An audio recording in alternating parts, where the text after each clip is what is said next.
Okay. No. Okay. It is, yeah.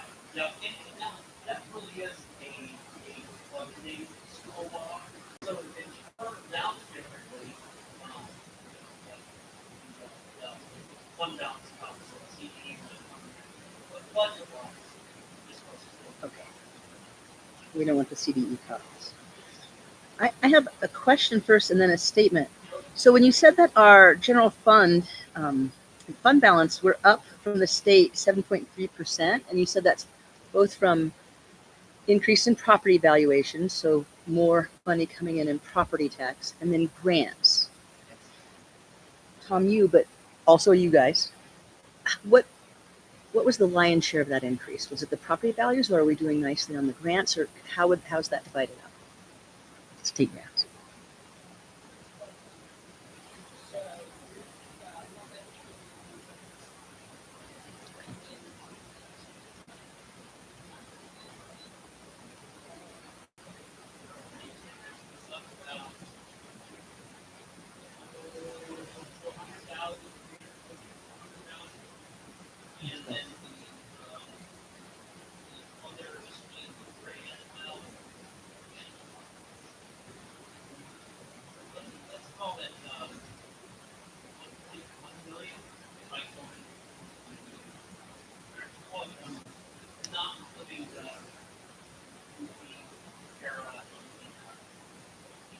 Okay. Okay. And those are state and federal funds. And that was just state. Okay, not significant grant.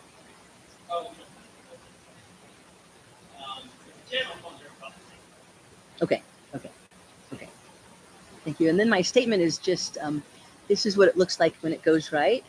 I've been on long enough the school board where there were some challenges with our auditing firm, and the working relationship wasn't that solid. So thank you and your entire firm for that.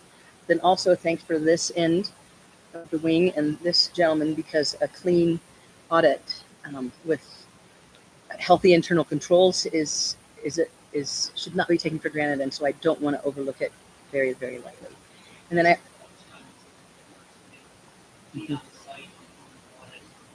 with your human peers, yeah, okay. Okay, and then on the federal audit, I just wanted to compliment Teresa, first year Head Start director, principal, and is doing a great job with that, and because that's not easy. 116 compliance responsibilities for that fund, I think. So, so thank you for all of that. Anybody else have any comments or questions? Lucky us that it was clean. Well done. Yeah, thanks, Tom. We want you to wear purple next year, though. For Spartan wear.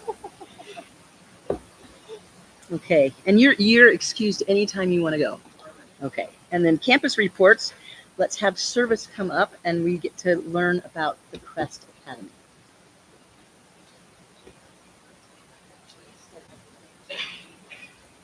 Service. Cameras that contact you, just so you are aware. I mean, you do you, but Right. so The YouTube world is. whatever makes you happy, but just know that that's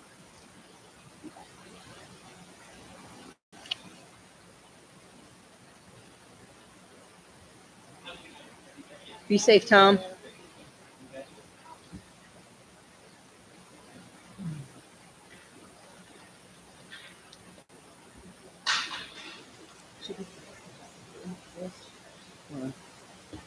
oh yeah.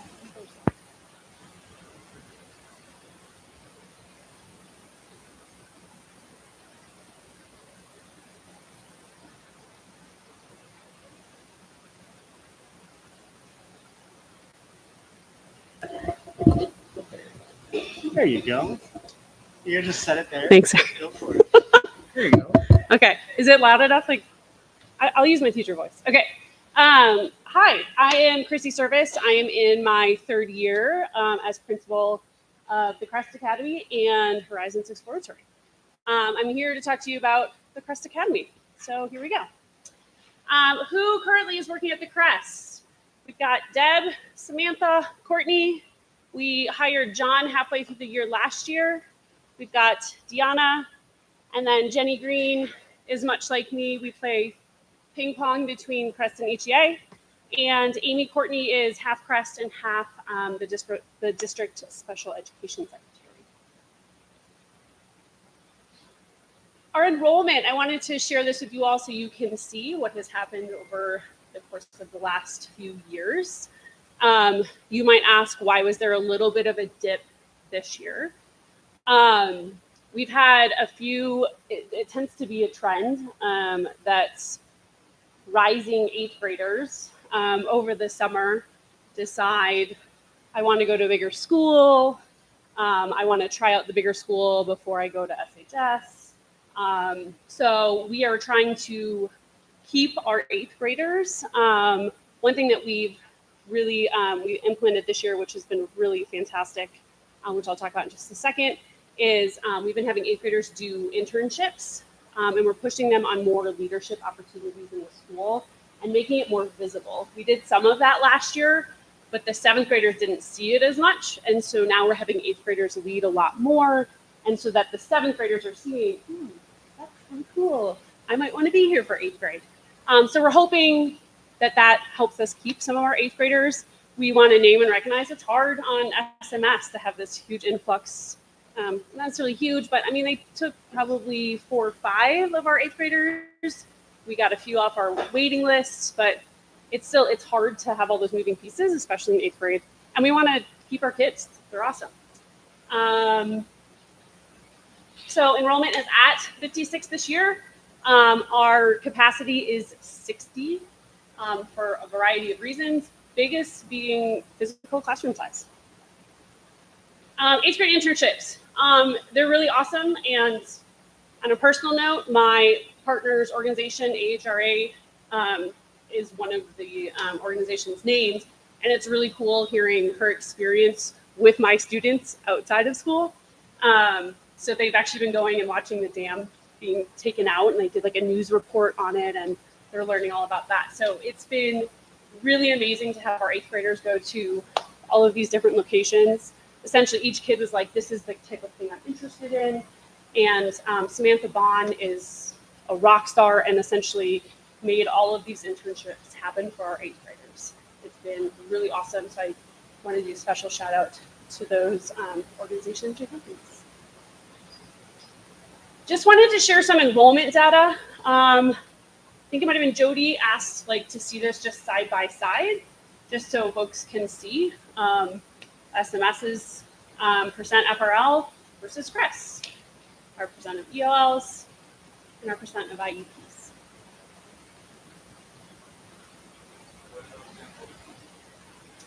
Free and reduced lunch, English language learners, and individualized education plans, so students in special ed.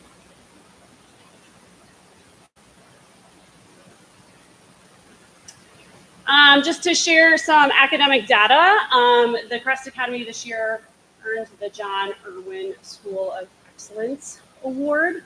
Bottom line, our kids are rocking it. They're doing a really great job on CMAS tests. These tests are important, obviously, but it's not the end all be all, but it's really awesome when kids are just showing you that they are learning and they're growing and they're mastering the state standards. Here's our spring math map scores. So if you look, sorry, the numbers are kind of hard to read, but if you look at essentially the big number that's in the bubble, so there's 2 rows. The first row is growth. So we are scoring in the 71st percentile for math map growth. And then our achievement, we're in the 74th percentile. We have 2 math teachers at the Crest. We have Samantha and we have Courtney. So this is the entire school, so it's their data together. These are our reading map scores. Again, we're at the 54th percentile for growth.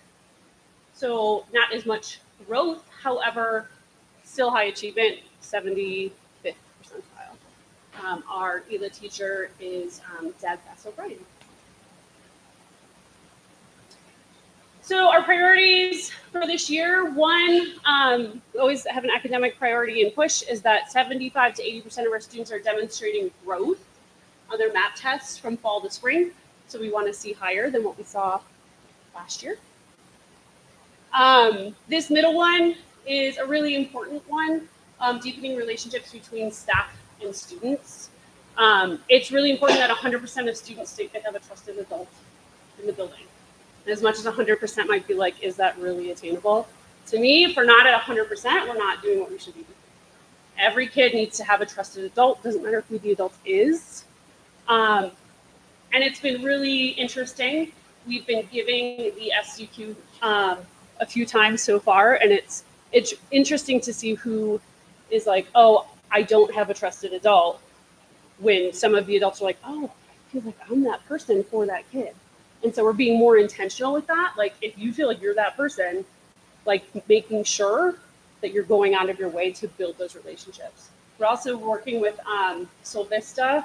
We've had some excellent PD for the last couple of weeks. The last one, or the last couple of PD days, the last one was about building resilience in students, which is incredibly important. We're doing that both at Crest and HA. And the second bullet point is that 100% of adults feel comfortable having direct conversations with all students. Yes, I'm here to support you. Yes, the counselor's here to support you. We want to make sure teachers feel empowered and that they have the skill sets to have difficult conversations if they need to have them. Finally, just clarity and consistency in our MTSS process.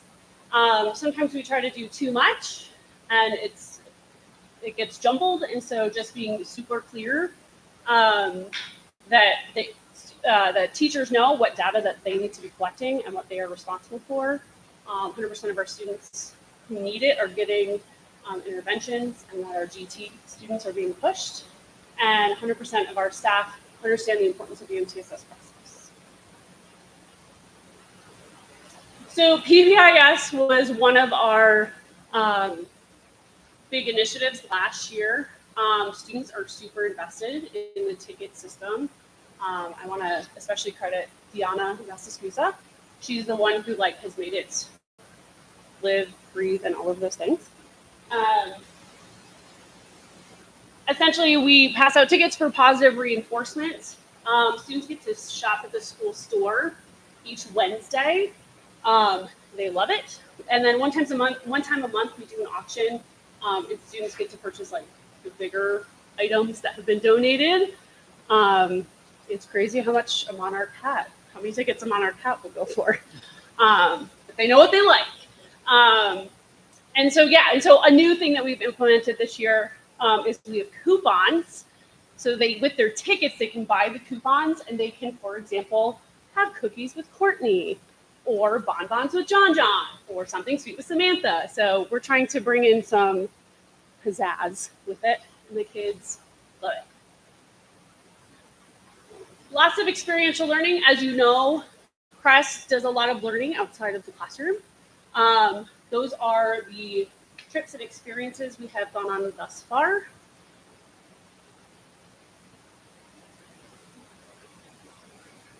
Still to come, we have quite a few trips planned, trips and experiences.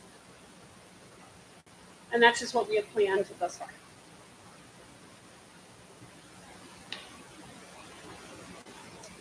Just want to say thank you. I know that Crest is small, but we are mighty, and we are very thankful to all of the parents and the community volunteers.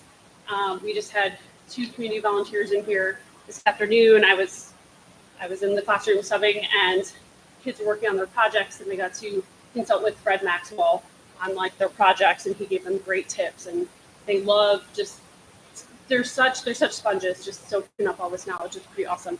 I want to thank you all for the continued support. Crest staff is amazing. They work their tails off. And then our Crest students, they're so fun. Just a quick anecdote. I had green hair a week ago because one student was like, if I sell 40 wreaths, will you dye your hair green? And I said, done. And he did it. So yeah, they are a blast. They're a great group of kids. and I really love working with you. Thank you. Any questions? Yeah.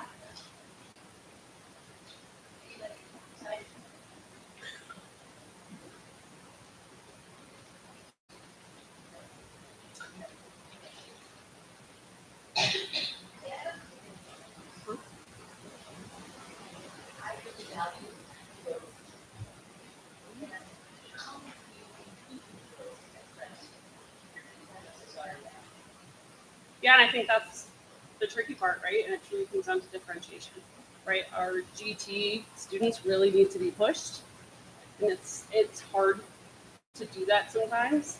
Um, but to me, it's making sure that those higher kids are getting what they need, while so are all the other kids. All at the same time. Yeah. Okay, so how many GT students are there? Um, You can, relative to Salida Middle or something, is it proportionate? Or? I don't know those exact numbers off the top of my head. I think to me, like, they may not be diagnosed GT, Right, however, okay. they're High higher performers. performing. Yeah. So I feel like the fact that we are at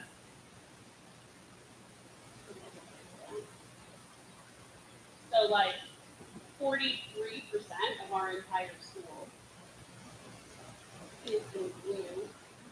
Sorry, that's what you get. So 45. So look at spring. 45% for achievement. Like almost half of our school is in the highest. It's in the bracket. blue. Yeah. Right. Yeah. So you have to be innovative to keep Totally. pushing them so their thirst isn't slaked. Yeah. Okay. And it's always harder, and there's always, especially on math, the percentage of growth is always it's smaller for higher performing students. I appreciated that was one of your priorities Yeah. to keep continuing for growth. Yeah. Okay, and then I just have a question about capacity and your waiting list. So you referenced your waiting list. What does it look like now? There is a huge list for our current 6th grade class. That was a very popular year. Our 5th grade class, our 5th and 6th grade lists are pretty long. Our 8th grade list is empty. And our 7th grade list has 5 to 7, I want to say. Okay. So then that follows up with my next question, because you said your capacity is 60 because of facility. But if you have 56 kids, that's a 14-to-1 ratio. So at any time, there are 14 kids in the 4 main classrooms. You can't go bigger than that? Well, sometimes we are going bigger than that. So the Okay, schedule so we're you- currently running, Deb is running, she's got 23 in the classroom. And that's kind of what we're maxing out, is the 23. Okay. 20. So, but you can seat 23 students in that classroom. Mhm. Okay. It's tight, but yeah. But they're close. When you come to Crest, they're all everywhere. Yeah. So yeah. Okay. That makes sense. And have you ever thought of having 4th graders come here? Corey, you're here. Yep. So it's talking about Longfellow. If the 8th grade trend is to practice before you go to the high school, is it? It's just an idea.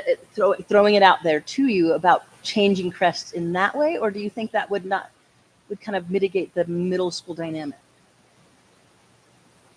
I mean, That's a big question. I think to me, making that shift, like, I think 4th grade is a very different ball game than 8th grade. So if you're implying just adding 4th and keeping 8th, I've mixed reviews about that. No.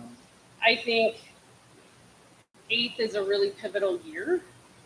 And so, like, having them here and having that impact. And the culture that they contribute to Crest is Totally. Yeah. particularly. Yes. Yeah. And I know that both Karen and I were interviewed by Crest students, and I'll let you speak if you want to, but they were so professional and they took it so seriously. Good. Yeah, it was actually, I was fired up to see it. One more question. Keystone School, Science School? Science school, yeah. Can you tell me just more about it? I just don't know what it is. Yeah, it's really cool. So we're actually going at a different time of year. This year we usually go in the fall. Well, the last 2 years I've been here, we've gone in the fall. We shifted it to the winter. It's just a really cool experience. We haven't yet decided what our topic of study is going to be when we're there. But essentially you go and you camp in a dorm. and they have really great instructors, and they essentially lead you on. So you go for a hike and you go, see A, B, and C, and it's all connected to whatever standards you select prior. So a lot of learning by doing. It's a really great outdoor learning experience. Perfect. Okay, thank you. I don't have anything else. I just have one. Just looking at the percentage of free and reduced lunch and IEPs and whatnot, I guess just district-wide is the goal that those would be the same percentages as SMS? Or is there not really necessarily a plan for that, and it's just sort of who applies to Crest and based on the lottery gets in? Or is there, I guess I just want to know, is there more intentionality with this, or it's just sort of based on the lottery system? I mean, it's all lottery. So I think it's like, we wanted to share this information because I think sometimes, because of how Crest started, right, it was private. Mm-hmm. And I think a lot of times people are like, oh, only certain types of students are at Crest. And that's not the case, because it's truly lottery. The only preferences that we give are staff students. So is the sibling preference not a thing anymore? Is this new? No, is the sibling preference, is that? Sorry, and yes, and so if they are currently enrolled. And I guess I'm just wondering should we have more thought process as opposed to just a lottery for enrollment? It's probably not a question you can answer right now. I can answer some of that because there is some laws there that would impact that decision making, right? Yeah. So I think we've definitely been intentional in getting the space and making sure any kid who is interested and would be a good fit has that spot. If you would go to, we want to make it match, then you'd have to say we have this many slots for free and reduced, or this many slots for IEP, and at that point you'd be walking yourself into some discriminatory spaces, right? Because it's got to be access, not limiting one person to fit into these identifying buckets. And so I think right now we've probably reached that balance point. I know last year I think it was closer than it is this year, and I think you'll see those shifts up and down. But I think we've gained a lot in being intentional, but I don't think that next level is open to us, even if we thought that was the best choice. Okay, that makes sense. Lottery is the name. Pull it up in a hat. Okay. Yeah, just It's really making- scientific. Okay. But yeah, exactly what I Anyone else? Okay, thank you so much, Thank Service. you. Very, very much. And now, David, we're coming to district reports. Sure, you guys got Will's, and mine came in late last night, so I hope some people were able to see that. I would just add some things. First off, I want to say thanks to you guys as board members. 5 of you just swore in for another round. And I have so many colleagues around the state who are not getting to enjoy what Salida gets to enjoy. You guys don't rubber stamp anything I do, but you also don't come on the board with a bunch of agendas trying to make something happen and reshape the world. We have been very blessed to have a great board of education that continues to be collaborative, to listen, to lean into conversations, to struggle. I don't mind that we have split votes. We're not one of those boards that always has to be a 7-0 or a 5-0 vote.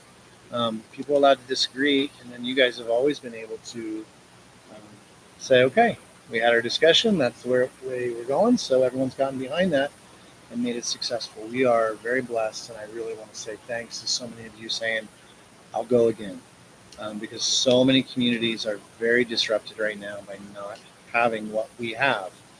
A group of citizens who are willing to give crazy amounts of time reading really long board packets and all the different things that you guys have to do and all the learning. And I just want to say a huge thanks.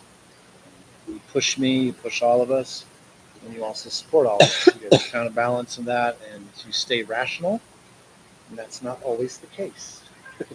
And so I just want to pause and say how thankful as a community we are that you guys would give as much time as it takes to give, because not everyone's enjoying what we get. Right? Not that we won't have our struggles, not that we won't do all the different things it takes, 7 people and a staff to work through, but you guys have been great, and we've been able to build upon a lot of great past board members' work. Right? We haven't had to restart. We've been able to keep going. And that is a heritage, a legacy that we are very blessed as a community to have. And it's one of the reasons we've been successful is that culture that stayed state-owned. So I don't want to gloss over that. We are lucky as a community. So. Okay. Yeah. So I would just add that. You know, Priest says October to November is the sweet spot in the school year. And from an organizational 30,000 foot view, that's the sweet spot. Can we hold the tension when you have all these start in August, September with intentional? It's like, here we're going to do all these great things. And then reality sinks in, and we've got 1,300 human beings plus 250 staff, and that's a lot of human beings. And it doesn't always just keep rolling forward. And everyone was able to hold that tension this year.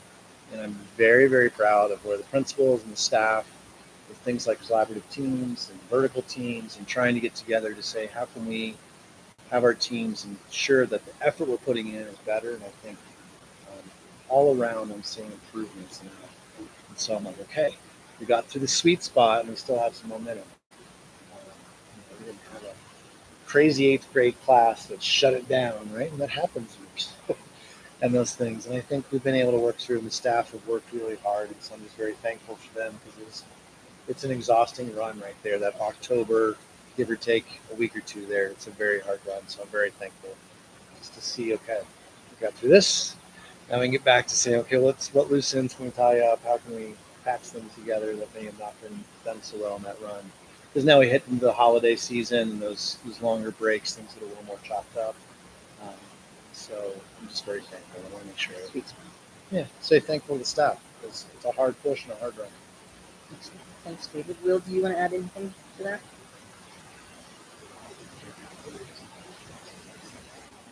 Turn your mic on, please.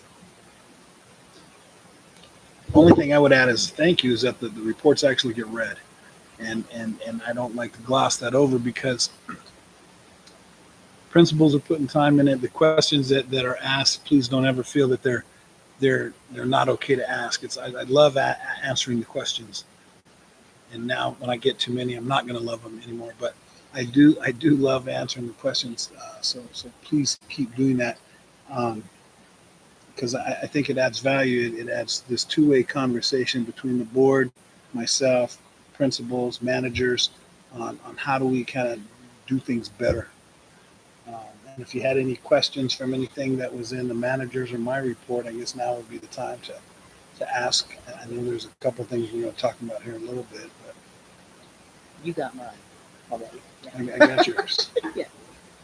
Yeah, I agree. I appreciate everyone's ability or openness to allow us to ask those questions, because we're not the professionals, but we want to understand. So thanks for all of you back there and you guys back there. Thank you. Anybody else? Before we transition to the consent agenda, I wanted to remind me that, does anybody have any other questions for the 3 other principals besides service that are here? Any brush fires, burning issues, compliments? Okay, good. All right. Do we? This one we allow folks to. This is that. This is pause. this is the pause. If you're not into the consent agenda items and the third readings, you are more than excused. But you can stay if you want.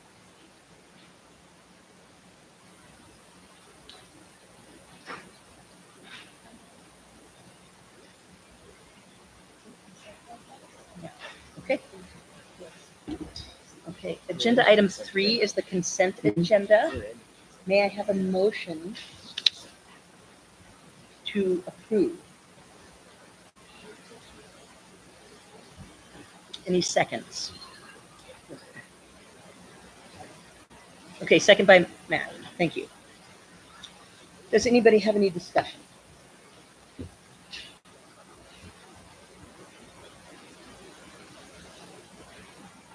I didn't know that there was that much about mini horses. I'm learning more every day. Now I know. I didn't either. And I'm.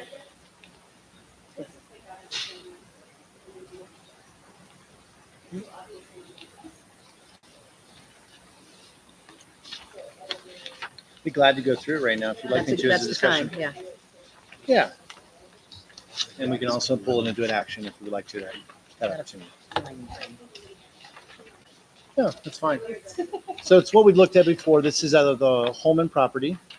And we have a long-term 20-year lease effectively with Guidestone and the garden. And where they raise foods for our schools, we gave them a large section. We weren't able to realize that, and we need to increase parking. And so there's that one little dog leg off of their lease that's included in the map. So if you go over, I believe, to page 2, you'll see this orange section. If you've been out there, that's kind of the working plan we have at development of that site. We need more parking out there. If you've ever been out there on a Saturday when there's a 3v3 tournament or something of that nature, or you've got soccer club in the afternoon plus a varsity game, it's not a safe parking lot, and so we need to increase parking. And so this MOU, and they've agreed to it as well, kind of says we're going to take that section back and it allows us to add parking. That's what the amendment is. So Guidestone has given you this trapezoid back. Yes. Mm-hmm. And this trapezoid, how often does our school district need that? In terms of parking, Our school district? right. In terms of maybe community use versus school. Yes. Gotcha. I would say whenever you have varsity boys soccer, that would be the time to definitely approve that. Currently, no one has use of that. In terms of a developmental piece, there's no one making use of that spot. Yeah.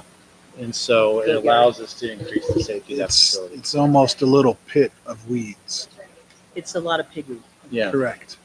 It's unused space that's fenced, so the fence will get moved, and that would get leveled out, not leveled like knocked over, Right. but leveled Graded. out for additional dirt parking. Andy, it's not right next to the dog park. It's like catty corner almost.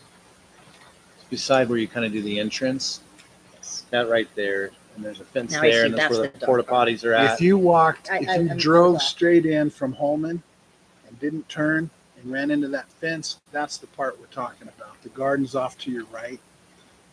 So this memorandum is between Guidestone and us. Mhm. So it's not approving the grading and the filling for the parking lot. No, it's just adjusting that piece. And they don't making sure use they're okay with it, right? We wanted to make sure we talked to them before we went forward with any site plans that they would feel like they weren't spoke to. Not at all. So if you look at Yeah. that site plan, that little orange section, everything else beside that orange section is and will maintain the garden, which is still more space than they currently make use of. So they still have space to grow past the greenhouse and the domes. They still have space to. We're just reclaiming that one spot. I don't even think we're moving, the Guidestone's moving their. Nothing's fertile being moved. It's unused just a space right goat. now. That we're potentially. So I'm just concerned that the district will move the fence and the district will fill and grade. Is that part of this signature? Am I committing to those funds to do those two things with this memorandum? I'm thinking of your question and not being quick to answer. And adding in that, the thought running through the back of my head, this doesn't feel like a consent item. It feels like people have questions and would like to ask more questions. So let's move it into consent. Yeah, I don't like to have a consent item where people have questions. I think this is a very easy question from my perspective. But I'm going to go ahead and recommend that you guys maybe table this and take it out of the motion and table this to December. And let's make sure we can get your questions answered. That's not fair to me to have that in a consent item where people still have questions. Because there's not a bid on what that would cost either. Right. We don't know. It is not, the answer is no. We're not committing to Guidestone to do that piece. It's trying to be clear with them as a We're gonna community use- partner, we what we're wanna trying to use the use land. that for and what it is. They're not using it, and we want to use it. Is all For that it is. purpose. But I think we can go in deeper and make sure that's clear. Right? Because if you guys have questions, then it could be clear. And do we know how many parking spaces that, additional parking spaces that would give us? I don't know off the top of my head. I don't know either. I've got some drawings from before, and the generic answer depends on how wide you make them. It's kind of like the question out here. One side has more spots because they're narrower, and I could measure it, but Well, that, yeah, generally, I mean, So I'm going to recommend to you guys that you pull it out and table it, and we'll bring it back in December and get your questions answered. 22,000 Would be square feet responsible is for moving the fence and would be Is that what responsible it is? for filling up there. You might need to get better. Okay, that so very we need first to page. modify that It motion. says in the very first, Sure, keep them coming. it's yellow. Do we want to close out this, do we want to just move question right now, or do we do that next? Let's see if there's other discussion and then we can all question about the silver stuff. Sure. So on two F, the condition of maintain data and control metrics, like,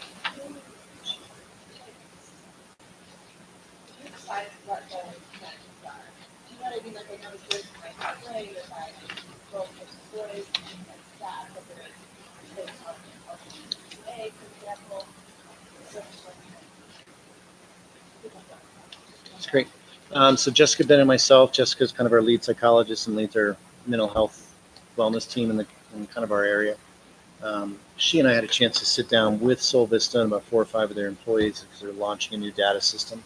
Because we'd asked them to produce more outcome data, not just access data. And so that is who kind of talks through how to do that. Really, Jessica's helping us answer that question. And I think that's important at the high school because Jessica's kind of leading that student support services team, which includes that Sol Vista person. And so that's the answer question. Who does it? The answer would be Jessica as the point person. The key thing we want to increase now in that conversation is not how many kids did a certain person see, but how much research-based interventions were actually done and completed. That's the next big question we have to say, is it not just something happening, but is something quality happening that's research-based? Yeah.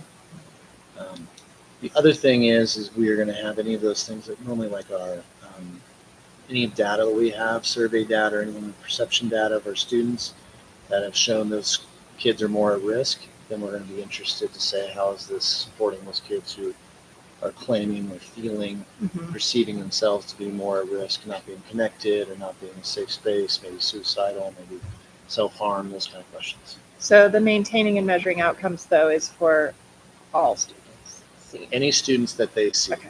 And then about the HIPAA covered entity and not engaging in activities that impinge upon Sol Vista Health's legal obligations. Can you give me some examples, neutrally, obviously not real examples, of what we're talking about there? Yeah, I think that's fine. If you have somebody who has medical diagnosis and it comes out in their conversations. So let's say somebody is struggling with a bipolar situation. A student. Yep. They're not going to come and share that back with us, those details. They might go to the regional assessment center, like the RAC, people call it. There's a facility over the hospital. If they went to that space and in that conversation, there was medical things that came up, they wouldn't necessarily be sharing those pieces. So medical specifically, not mental health? That is correct, and there can be a crossover in those two things, and that's a zone that's why we have people like Jessica, and we've really embedded her to try and have that conversation versus someone like Jesse or myself trying to engage in that conversation. That's, yeah, because I was just wondering if a student did have an issue that was mentioned to Sol Vista in the school setting, but then would be of importance for Jessica or someone to know for either that student's or the other student's safety. I think we run into that situation. I'll expand it, even like some of our counselors might, where they run into a situation and we run into FERPA versus HIPAA. Yeah. And they can clash, right? And so when they're clashing, you have multiple duties there, and so you have to have those professionals making those hard choices and talking about it. And if we, in all those cases, if the student or person is at harm, at risk, then that supersedes um, those privacy rights. The HIPAA and the FERPA. Mhm. And then, And so what they do is they share to the person who might need it as much as they would need in order to accomplish their work duties. Mhm. Right. So not every staff member in the high school is going to need to know every detail, but there might be 2 or 3 that need to have some details in order that they don't do something that makes the situation worse. So then it is a duty to share that information. and then I assume this person or person is a mandatory reporter. They are. And then how does that compare to like our counselors? Are they? Everyone who works with students is a mandatory reporter, from a kitchen worker through a counselor, school counselor, and Sol Vista. They are all mandatory reporters. Oh. Right? So if you are working with kids and you have a suspicion of neglect or abuse, you must That's your personally legal. execute and make that phone call and report that suspicion. And then it's the DH system's job to investigate the validity of that suspicion and decide what the next best action is that the And state it's a has. space, just as a side note, that we all go through mandatory training every year. And so I know now I'm getting off track. So I don't know. It's all right. So if you're a teacher and it's something that should be mandatory, a mandatory reporting issue, Mm-hmm. does everyone follow the same, like with that teacher, is the policy that they reach out to their organization, like DHS, or would they could reach out to the principal who would decide? No, so How does that go? it's a great question. These are awesome questions. So let's take a teacher, right? Say it's at Longfellow. All right, we'll pick a school. That teacher sees something and they have a suspicion of neglect and abuse. They've all been trained annually every year to go through that. They have what the school and then what the law says, 2 different parallel systems. So for a school side, we ask them to go to the counselor, and the counselor helps them make the phone call, because the law says that teacher has to actually Okay, report it themselves. They cannot delegate it in any way. so it doesn't get lost. But what we don't want is that teacher to make that report and no one else in the school be aware that there's a suspicion. So our counselors tend to be that person in each building who may hold awareness of multiple suspicions, and when you start to triangulate it, right, they can also then, that's why they work with their DHS liaison, and that they're all on that team together, and they have the psychologist to say, hey, this popped up here, here, and here, and they're not going to tell each teacher what pops up here, here, and here, and that gets back to your FERPA and possibly your HIPAA kind of scenarios. Okay. Our nurses struggle with that as well, where they have FERPA and HIPAA, in which it can be a clash of duties and trying to figure that piece out. That's another example of where that can all happen. But our counselors tend to be the ones who can be that awareness and make sure a staff member, because it's a very stressful thing, for obvious reasons, to make that phone call. I have a suspicion, but it doesn't mean they get to decide what it is or not. And so that counselor is also there to make sure that staff member is getting what they need, that the information isn't disappearing into some space where the report was made that no one knew. Yeah. And then back to the metrics, is this something that comes to the board in some sort of report annually? Or? That is what I'm hoping for, and that's where Sol Vista, we've been asking for a while, and I think they've got a whole new system, and they're really trying to lean into this space, and this ask we've made of them and others have made of them, so that we have more outcome data, not just simply how many people, Yeah. right? Not a frequency point, but a qualitative point, and trying to figure that out, and making sure that we don't turn them into data people. Like, Yeah. I don't want their job to be collecting data. Of I want course. their job to be supporting kids. Yeah. So how can we balance those 2 things out of not doing that? It does seem like, given that we're working together and financially and all that part, that it would be nice to get something like that. Okay, thanks.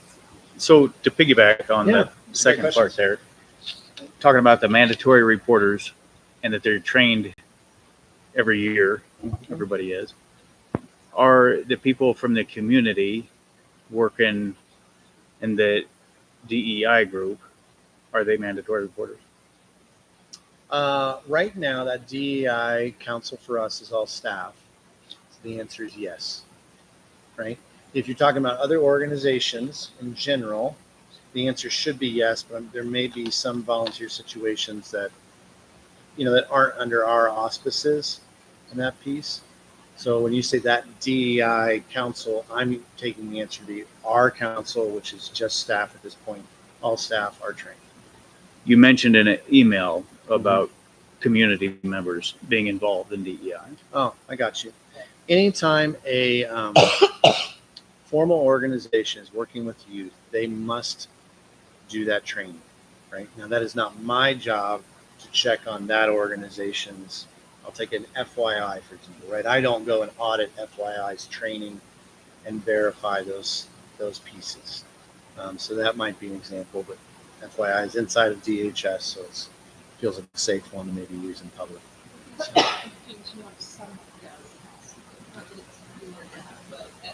Some level of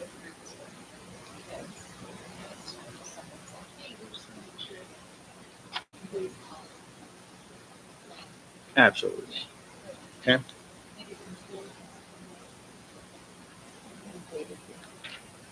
I think my brain is running with kind of the thought pattern you're putting out there on like various MOUs.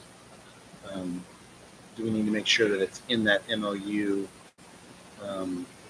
to ensure that that's part of the expectation? I'd have to go back and look and see what we have in some of those MOUs with various groups and see. So that gives me good thought, some things to look into. Okay. No. Any other questions, Ben? You mentioned at the beginning the data collection. Yeah. Are you referring to the kind of random? I saw bullying 4 times last year, kind of a survey that the teachers filled out. Is that the one that we're? Yeah. So that would be one where that would be your DEI piece. That wouldn't necessarily be your Solvista MOU. So Vista is going to be. I had 32 kids I saw this month, right? Okay. And they're going to work really hard to have no identifiable information, which is always hard to work with a small in size in the data. But that's the 2 different pieces, right? And so I always like to call it perception data, and that DEI council, that was perception data, which is different than kind of frequency counts, right? Which is different than outcome data. I think it's important. We're always trying to clarify whenever possible those things. Agreed. And you had also mentioned, and I agree 100%, 111%, that that we need to, that everybody involved should have a clear definition of what bullying is. And I think that's a gap in our district coming out of the pandemic. And so that's where we're next stepping into. And that's where Jessica and I are working together to help those different teams say, okay, what is my anti-bullying curriculum? Right? Make sure you explicit and name it, and then identify the gaps that go into that space. And that also allows someone like Solvista to be able to more cleanly work in synchronicity, and sync with us, because you have cleaner edges and they understand where your work is, that you might say tier 1 instructional for all kids piece versus, this kid needs a little extra dose, right? And that might be clarifying those things.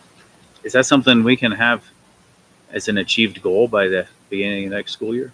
I'm hoping to, that's my next thing, December, January, is to, everyone's got through October to come back and say, I really need you to identify and submit to me so that I can put it all together and submit it to the public, i.e. you guys. This is what we have. This is what we don't have. Here's the gaps, and here's the timelines and intentions to fill those gaps. So that when we get to budget season, and we're talking about what we need to put in place, right? That can be part of that conversation to say, hey, we really need I'm going to say a bullying curriculum or anti-bullying curriculum to address this gap at Longfellow or the high school. So that's my intent and the timeline. I'm trying to bring that together on that space. Excellent. This is a robust conversation, I can say. Go ahead and turn it on to the second page and see if there's any other discussion items for the rest of consent.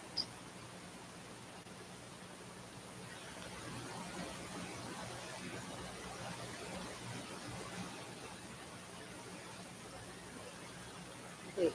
we please now have a motion to adjourn, to remove or table.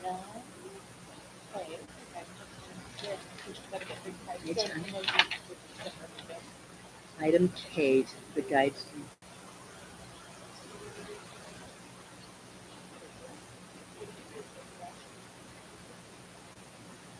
Thank you, Jen.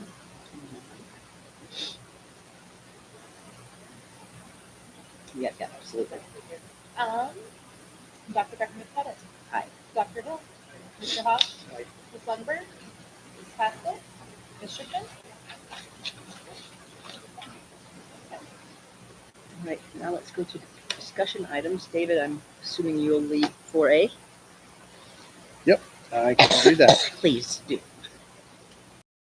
So I just want to give you guys an update on where CBT was sitting, and some of the work that we asked them to consider this fall, and we signed that MOU. And one of the big items was we gave some red line suggestions of how to revise as we looked after 7 years. Okay, let's look at this. How can we do this better? We gave some initial suggestions to them, gone through all those red lines. So it's policy GBB-N, that negotiated thing that's called staff input, i.e. CBT, and that negotiation bargaining, which is an interest-based bargaining process. Just throwing out all the initials and terms. The team has gone through that and it feels like we've addressed all the red lines, and that's in place, including what would be the regulation policy, or they may call the handbook, so GBB-R-N. In other words, how are we actually going to operate, very nuts and bolts kind of things. And most all of the areas we're in complete agreement as a district between management in this case and your staff. It's good. The only item we haven't had agreement on yet, and it's more of just it's hard, not that people disagree, is the language around impasse. And so impasse is what happens if it doesn't work out. Obviously, you assume best intentions and it'll work out, and that's true in almost all cases. And you just have to plan for worst case scenario, and that's impasse language. And it's been hard for everybody not because we don't agree, just to figure out how to put it into languages. So you got two basic styles, right? If you have a negotiated hard master agreement, much more traditional, and you're gonna have a traditional system, which would be fact finding. You hire the board, delegates that authority for that piece, and then if you get stuck, then you bring in a third party and they come up with an agreement, and that's what happens. Right? You give up kind of, if you get it stuck, then you give the way to who breaks the tie. You bring in a third party, they do fact finding, they look at it and go, here's the agreement, do it. Right? And that's kind of your traditional model. And there's going to be words and nuances inside of that. And then you've got a meet and confer, and we're kind of in the middle, but we're definitely on a confer style process, right? We don't have a hard master agreement. And so the language around impasse that we wrote with our lawyer kind of matches that. And so the tiebreaker, right? I'm kind of representing, Will's there representing kind of that management perspective. Then you have staff there from all various aspects of our organization representing staff. Let's say we get in gridlock and we just can't solve it, right? Well, you're going to come and we're going to say this is where we're stuck, and the board at that point breaks the tie. And that is the language that I'm bringing back on Thursday. And I think it's clear enough. I think it is acceptable, but we're working on that. I want to make sure if there's at any point here on impasse, you guys want to say, hey, David, this is really important to me that you get this clarity. The topic that you want to make sure I address.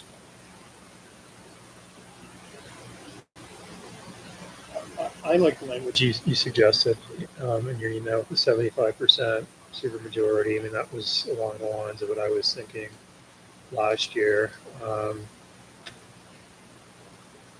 And I thought we as a board had sort of moved away from that. Did it come up again in CBT? Moved away from the impasse language? And it has been stuck because as we ran scenarios, all of us were making up trying to run the most difficult gridlock experiences in our heads, and we go, oh wow, what's the trigger from here, and who triggers that? And how does this not become a cycle where we're just constantly in gridlock? What happens when you get the worst case scenario? Who breaks that that tie on that space? So essentially, there would be needs 75% of the people present in CVT to declare an impasse, and then it would go to mediation. Go to mediation. The mediation would then work with the two teams to try and break the gridlock, Right. Which is going to work Yeah. in almost all scenarios. Because, but the key thing is, then that recommendation would come to the board, or if they can't find a recommendation, it would come to the board, right? And that's the difference. In a traditional model, the board has delegated that authority, so that third party says, "Here, board, this is your part of it," and you're kind of bound by that. In this situation, the board is that piece, and I think it's also in the language that suggested the board could submit some, have people join in and participate in that, or could keep themselves out of it. And I probably imagine different scenarios where that's different boards would like that. So And that's what you're proposing. that's what I'm proposing. That's the language, and I think we're not struggling with agreement. We're struggling to find the right words and the right boundaries for a worst case scenario, i.e. impasse. I have just a little detail that Okay. isn't helping with the impasse part, but just the 75%. Mm-hmm. I think it should say at least 75, or just for example, if we had 22 people, 75% is 16.5. So if you had 16 people, you don't have 75%. If you have 17 people, you do. And it's just, The word "at least" is your recommendation. yes. Okay, thank you. And the part we always do is what happens if somebody's absent. Like at first we're like, I well, know. it's 12 people. We're like, listen, it's quorum, meaning you're present. It's 75% of the people participating in the room. But we could add the term "at least" just to break, if you round up or round down kind of scenario. It's only because if there were 16, then you would be favoring the smaller group. If you were 17, you would be favoring the bigger group, right? So you have to. And those are the little details we've been struggling on. So I appreciate that. That's helpful. David, with regard to that language, Mm-hmm. I was not comfortable with the December 1st deadline, unless extended by consensus of the CBT. Yeah, I was curious about that. I'm not comfortable with that because we need to get the ball rolling on things, right? Okay. What does your consensus mean? I don't think there should be an extension. Okay. So I'll run the scenario people were trying to figure out, right? Consensus would be, and this as defined, everybody can find an agreement, live with it, right? Or excited about it. That's consensus to answer that part. What we realized is what happens if you're in a tough thing and the conversation's still going. It's time to do the amended budget. So then you can't do an extension and get that Right. change in there. And so what we realized is then the team has to accept that timeline and say, okay, we're going to have to live with the budget as is. We didn't get it in time, so it can't be a this year change. It would now have to impact future years, right? So that is the extension piece, because what we didn't want to do is say the amended budget was forcing a conversation. You'd rather say we're going to have to live with as is agreements, and as is policy, and as is money, and keep on having a conversation, and then we get put into, say, the next year's May budget. That is the concept people are trying to. Okay. They didn't want to see the board or themselves forced into a situation where they had to capitulate something that meant a lot to them, just to make sure that in the budget that they were. It's been a healthy conversation to say, well, we missed that window, and we all agreed to miss the window of the amended budget, and therefore we are deferring to move into the next budget conversation. Okay, so I think that's where my confusion is. What you just presented is acceptable. Okay.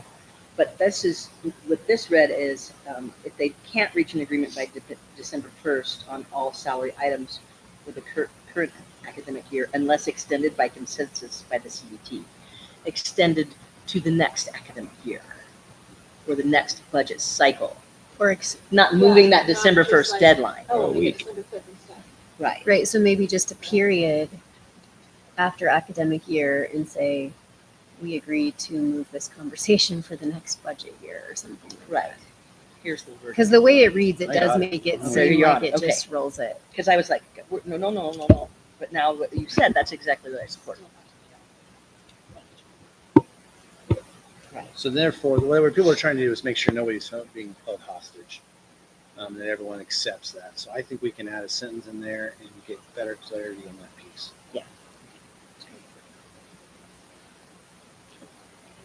I was shocked how hard the language in this one was. So, but it was also a good collaborative conversation as far as I'm excited to hopefully find resolution on that.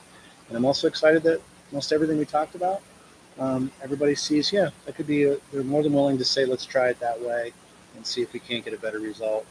Right? And the best result is everyone gets their input, we're working together to find the best solution without damaging relationships in the process of trying to express our deep passions. Right? That's the goal of an IBB, interest-based bargaining, and a bargaining team is everybody gets a chance to be passionate about their opinion, but it doesn't mean we have to destroy relationships in order to work through that stuff. So I think it's been good. It's been hard, something simple, but this is the last piece. I want to make sure you guys are aware. So I think in the December meeting and action items, we'll be able to do that. And of course, the other piece is leave, and there's still work to be done in that. And so we expect some more things, and that's the next few weeks. We've got some work to do on that piece. So we'll be able to meet, CBT will be able to meet that December 1st. Right now, yes. Yep. So we have 2 more shots. Right. So The regularly scheduled meetings.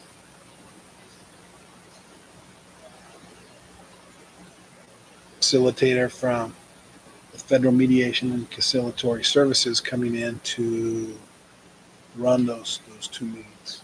So we've had Will and the union UNICEF Lindsay. director, Lindsay. They've been kind of doing that facilitation. Now we're going to get a whole nother facilitator. And so I think it's going to be really good for us. And again, I think the team is leaning in saying, okay, well, let's try and we got to do it better. And so that'll be a unique experience. I've never worked with federal mediators myself, and I will as. So it'll just be a very different flavor.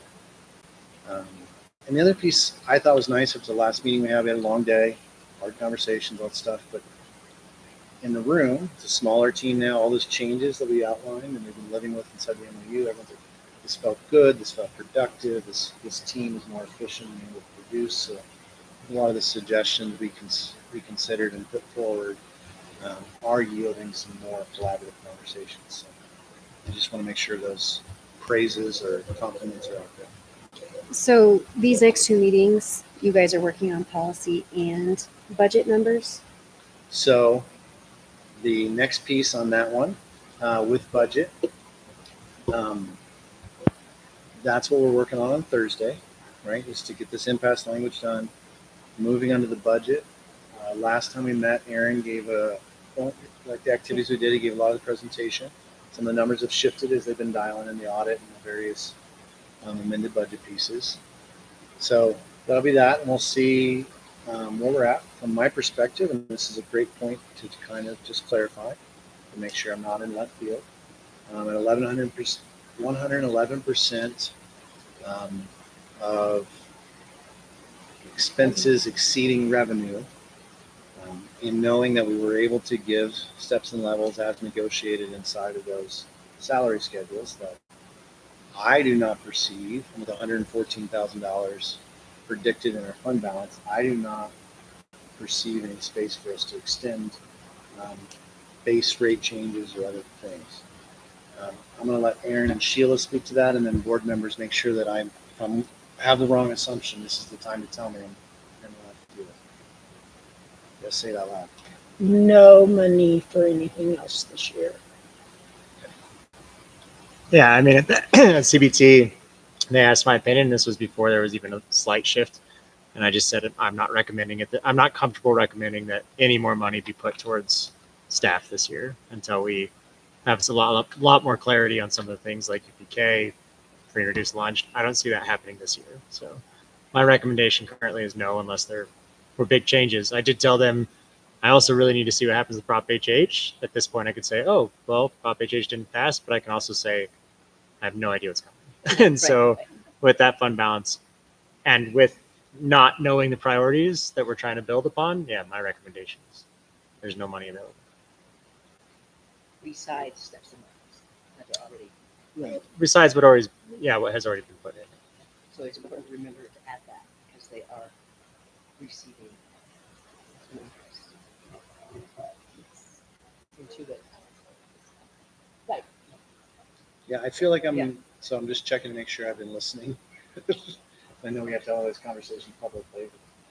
But it's important. For Well, me, it's I'm glad- important to remind faculty and staff that steps and levels are. And I'm glad CBT was here to hear that conversation tonight. I think that would inform how they're going to approach. I would hope it's going to inform how they approach it.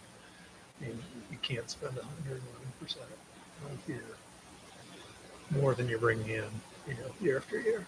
It doesn't work. Anyone else want to add to that statement? I just want to let you know that I really value that December 1st date on the MOU. Okay.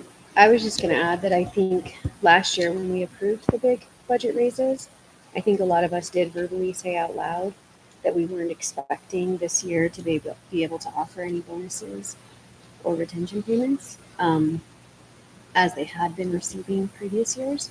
So I know I said that out loud. I think several other people did too.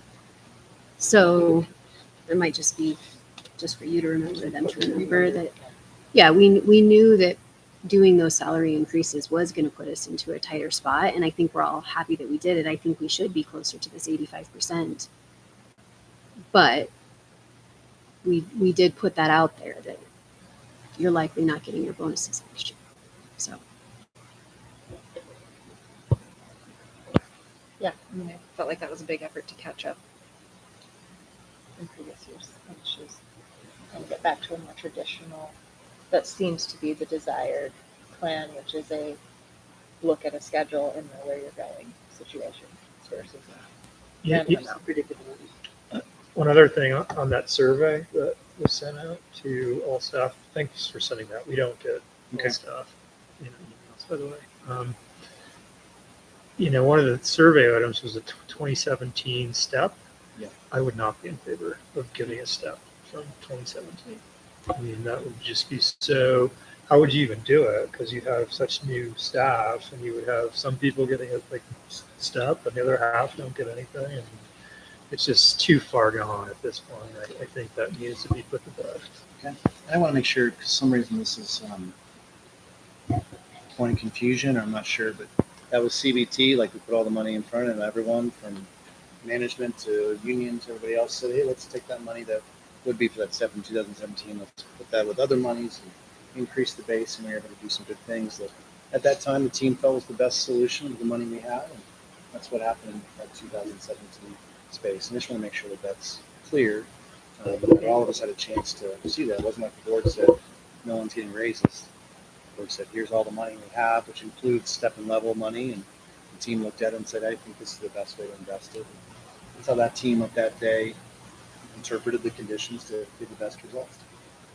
That's why as a board, it is hard to not just have the same policy year after year, because then those of us who weren't here in 2017, fortunately you are, to give us that historical knowledge, because we just Appreciate that. This is great. Anything else you want to make sure? Anything like that? I was just wondering, there are people that work in the school that believe that steps were taken, and just some miscommunication type stuff. And is there a way to have a trusted abbreviated version of what happened over the last few years, so people can understand, or would it just be a exercise in futility? I think as humans, we're funny in that, right? And I think that we can do that piece. And I think it would meet some people's needs, and I think some people it wouldn't meet their needs. So we can evaluate that stuff. I can talk to maybe some union leadership and see if we can work together. I'm not sure how far reaching it is, but sometimes if it gets one or two people and brings some peace to them, then it's worthwhile, even if it doesn't do it for everybody. And I believe that, go ahead. we have done that. So we, up until this past year, we gave them 10-year salary for each individual person. My office, mainly Nancy, would print that out and they would sign it whenever they signed their contract. So they saw what the difference was from year to year. And I also have a spreadsheet that says by classified, certified SSPs and admin, what each year, does it go back 10 years?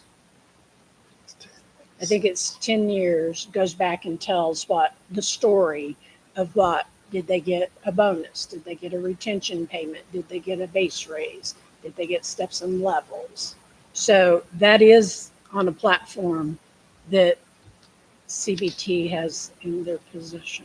Okay, it might just be emotional talk more than factual. And I believe, correct me if I'm wrong, that our plan of action, year review, or whatever this community update, will be able, in one form or another, communicate that they're helping us to do it. Data back. Okay. When I bring it back to you guys to see next month, I'll make sure we include that history of change over time, so that you can see those. I mean, they're big picture numbers and will be at the individual level. So you can see changes over time by the years. In that sense. Will, did you want to add?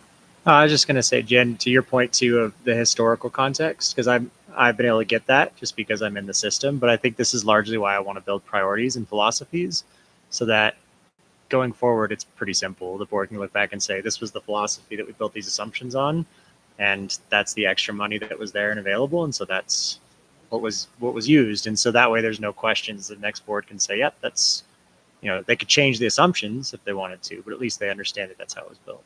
So I'd like to get clear philosophies on that. Anything else on the bargaining? So I want to make sure what we bring back in December board meeting, that's very easy for everyone to put the right conditions for you guys all to say, yes, we're excited about this. And we think this is a better way to do business. And so I just want to make sure that don't want to surprise any of you guys with what I bring back. I think we're pretty close. I think leave is complicated still in front of us. But I will know more after Thursday when we get a chance to listen to one another and hear each other's perspectives, and I'll have a better sense of it on Friday. I can report out. Here's what I'm hearing in people's perspectives and where there might be problematic discrepancies.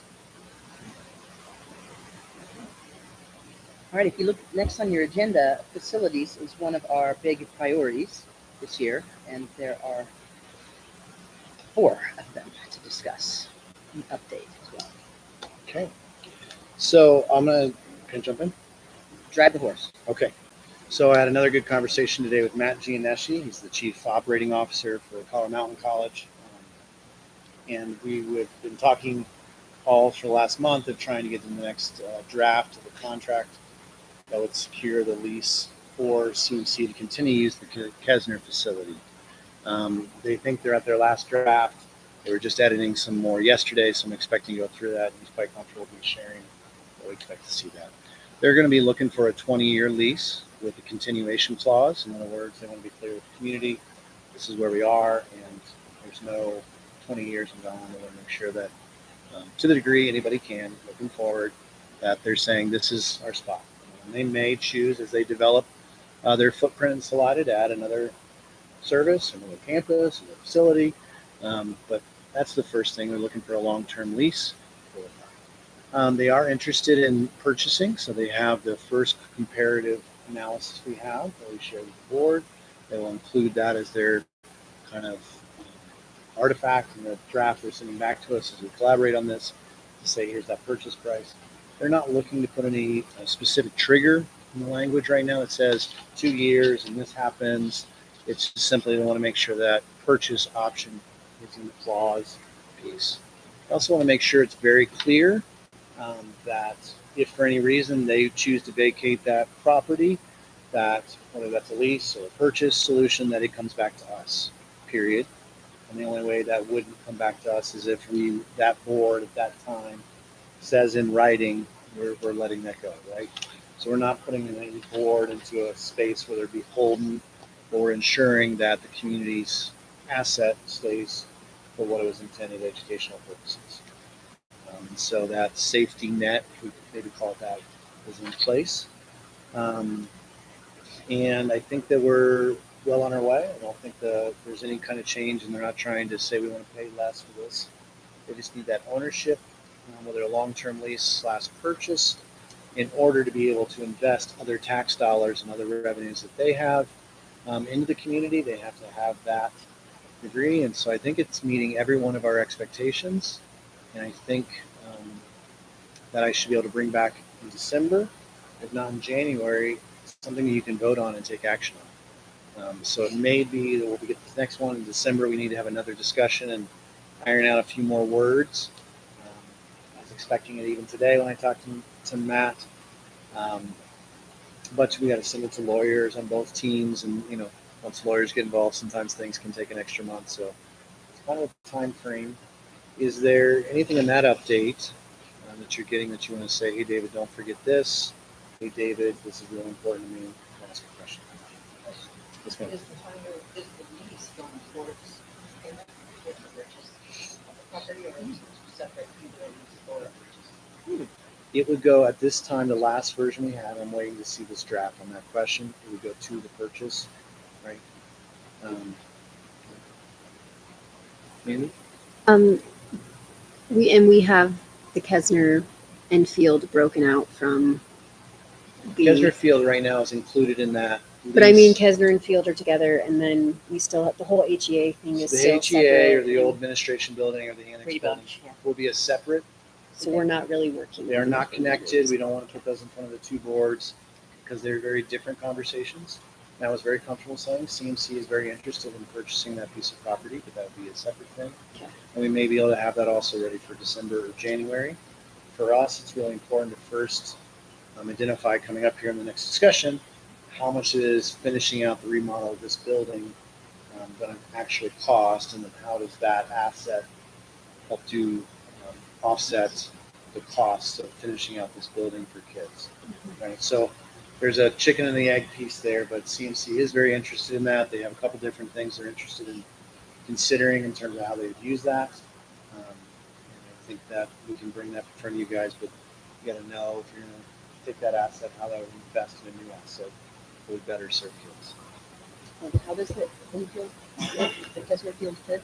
Kesner Field would be in. It's part of the 20 included year. the parking lot, the building, and that field behind there would all be included in that lease. So there's a potential for them to build on the infield. Yes. And again, that Thanks for allows clarifying. a building that we have right now that we don't have time use to use other tax revenues that we don't have access to improve that asset for the community that we can't do. Very specific. Sheila. And I do want you to know that if we do a 20-year lease, you're going to carry $2 million, $2.2 million on your books as a liability because you have to claim the full 20-year lease with the new GASB. That's what Tom was just talking about. Yes. So let's say you sold it tomorrow, you'd have this influx that would hit your financial statements. If you put a long-term lease of any sort, you're going to get that equivalent on your financials. Does that make sense? So it's not like the way that financials are. So I wouldn't have understood it if Tom wouldn't have talked about it, frankly. that was really important for me because it changed just kind of the timelines that people were wanting to make sure if we have dollars coming in, how to make sure it gets invested straight into assets for the community.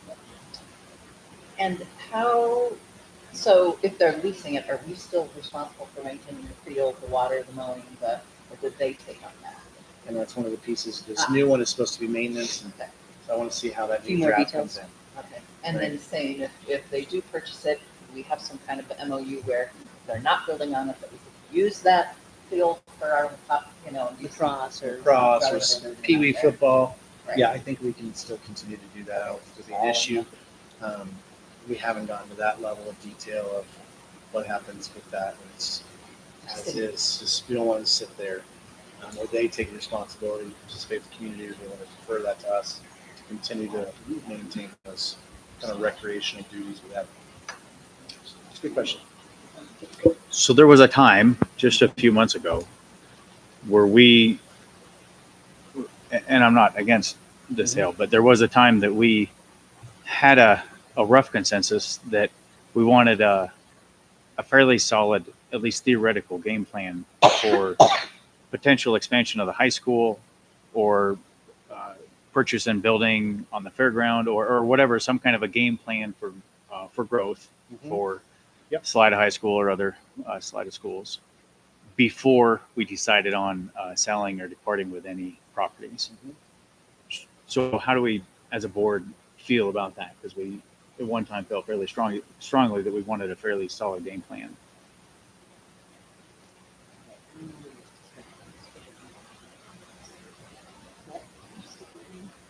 So I think it's the timing of the issue. I think the first key thing we're trying to get to is what's the cost of annexation of this building and remodeling. I think that's the first piece to analytically lay out, and I think we can lay the rest of those pieces out at the same time and get to the space you're at.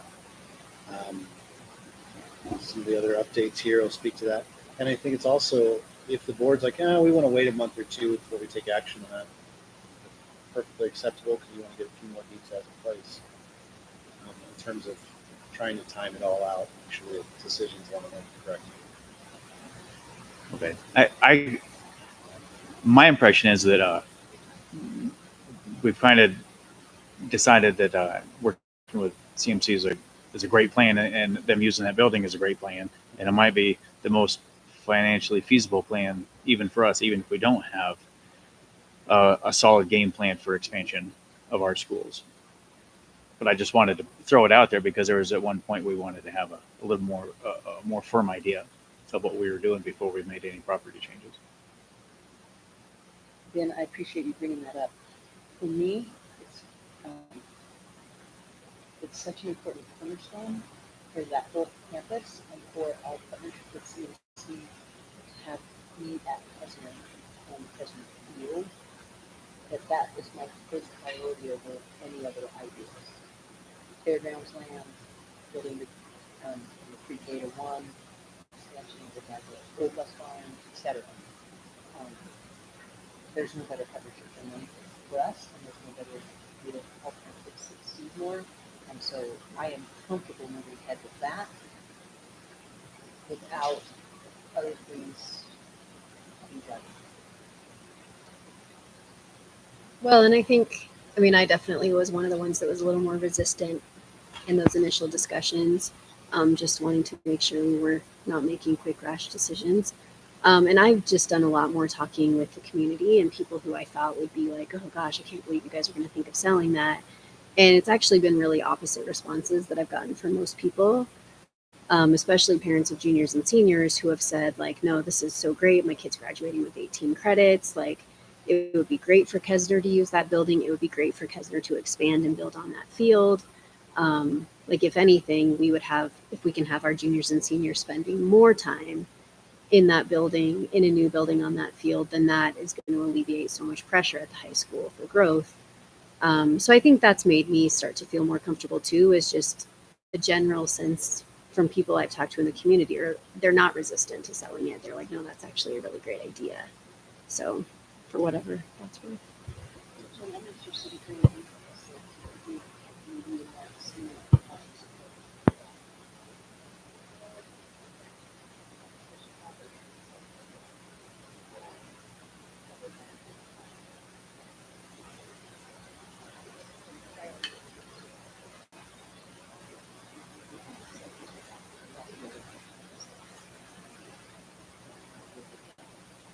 So is it the cost analysis as you comfortable with? Yeah, it just seems like a win on many fronts.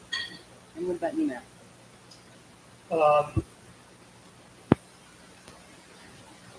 I'm comfortable moving ahead with the lease at this point. I too think it's a really important partnership. I think CMC has expressed that they want some stability in that partnership.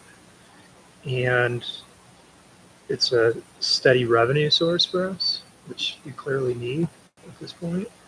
And it would not be nice to do the Oak Street, which is also on the agenda here and the additional HEA building and somehow figure out a way, to pool those assets and, get this building built out for HEA and kids here. So I think it is a way for everything to sort of fall into place, at least not everything, not 10 years down the road, but certainly the next 5. And yeah, like you said, Jody, CMC is kind of a cornerstone to a lot of that, I think. Jody, just to put some numbers, we got our fall 2023 concurrent enrollment. We paid for 1,022 credit hours.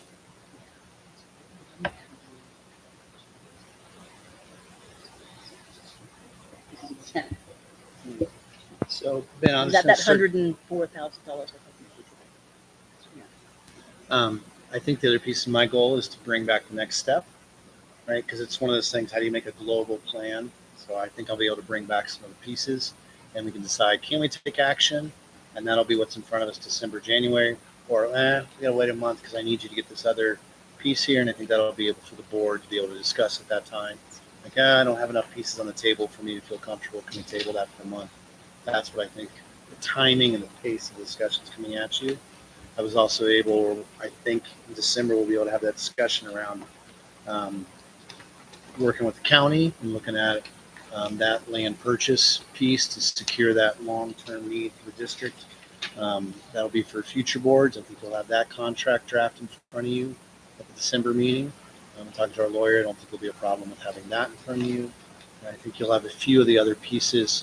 I'm really hoping we have the remodel annexation cost for this building, because I don't think you can make any decision until that piece is known and established. So if we can get all those pieces, then I think you'll have enough to be able to say, here's the plan. And then people can decide whether they want a few more pieces or they want more time or more input and delay it. So. Good.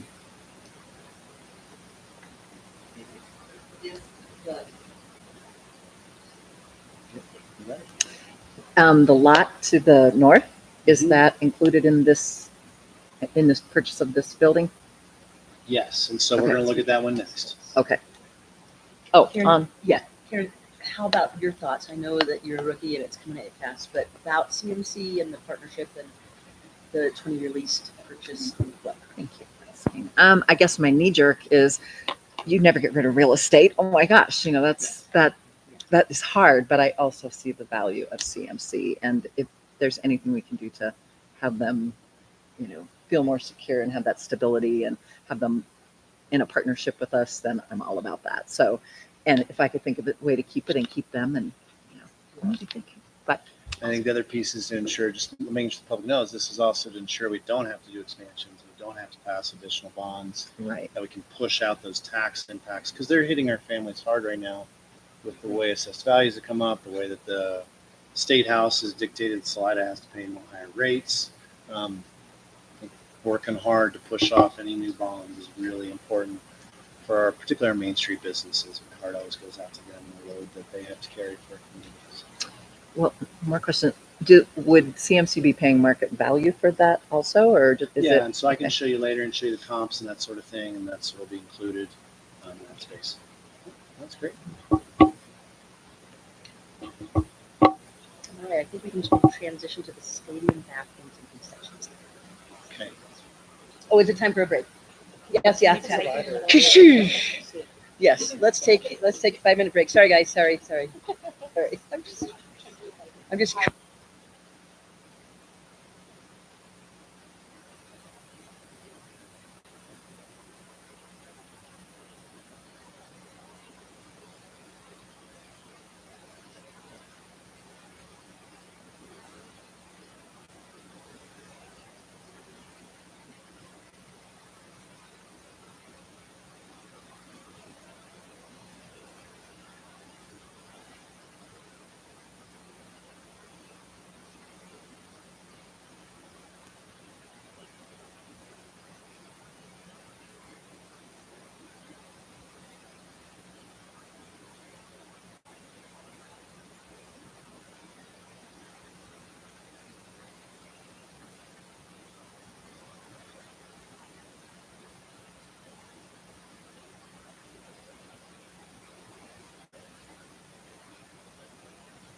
I'll lead it. It's there's two sheets you've got.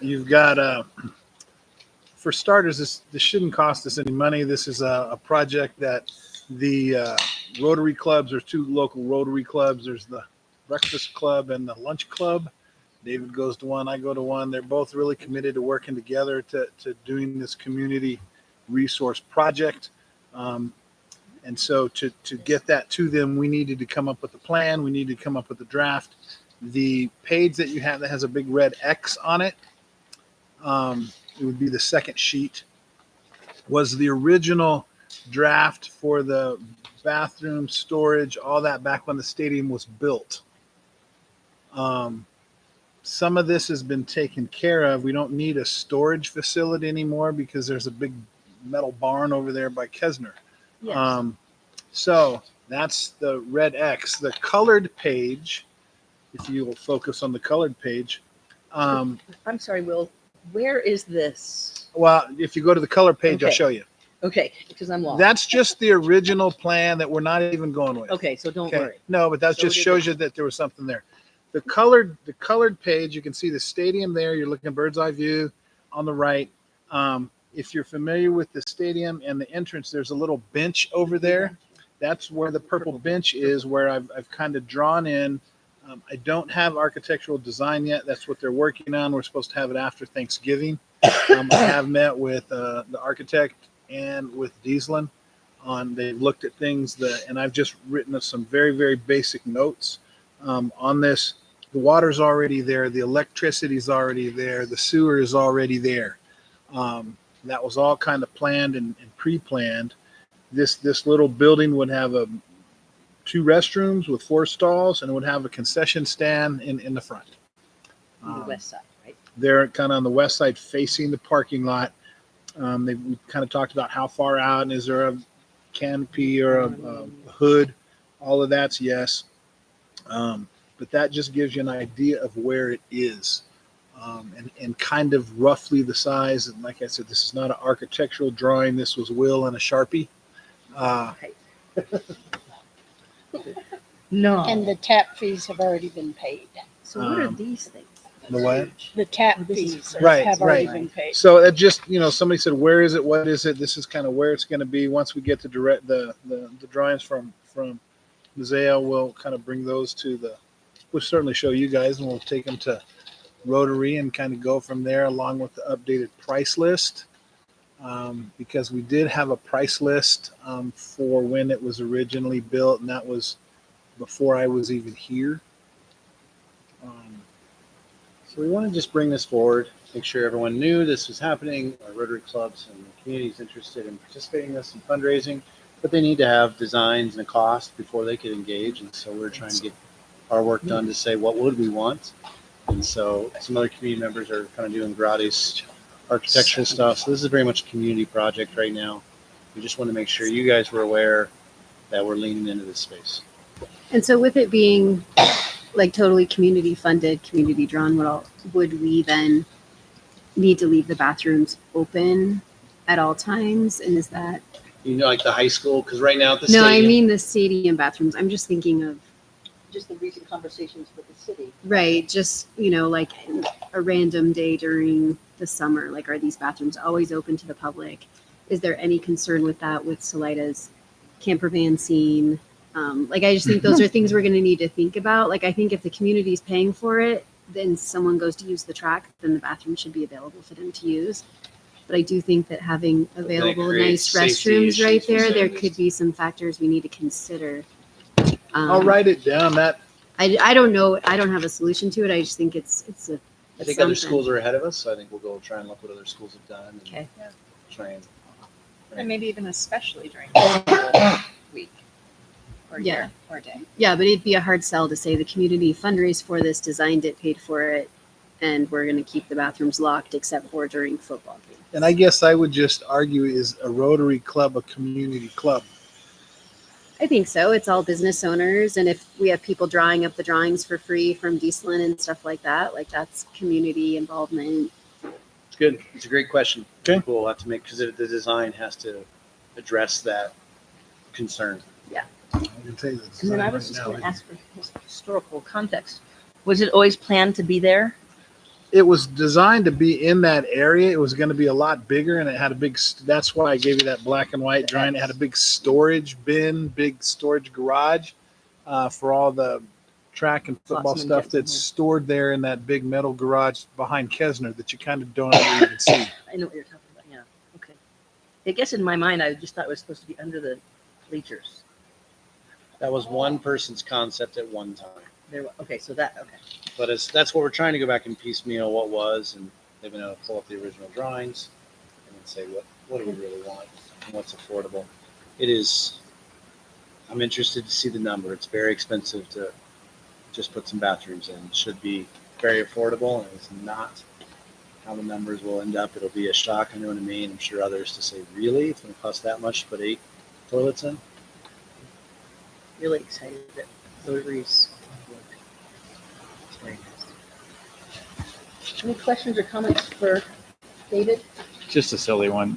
Like at any public bathroom area, there's always like a line of women and like the Good. boys going. Am I wrong? Like, Well, maybe could we not make the women's side twice as big?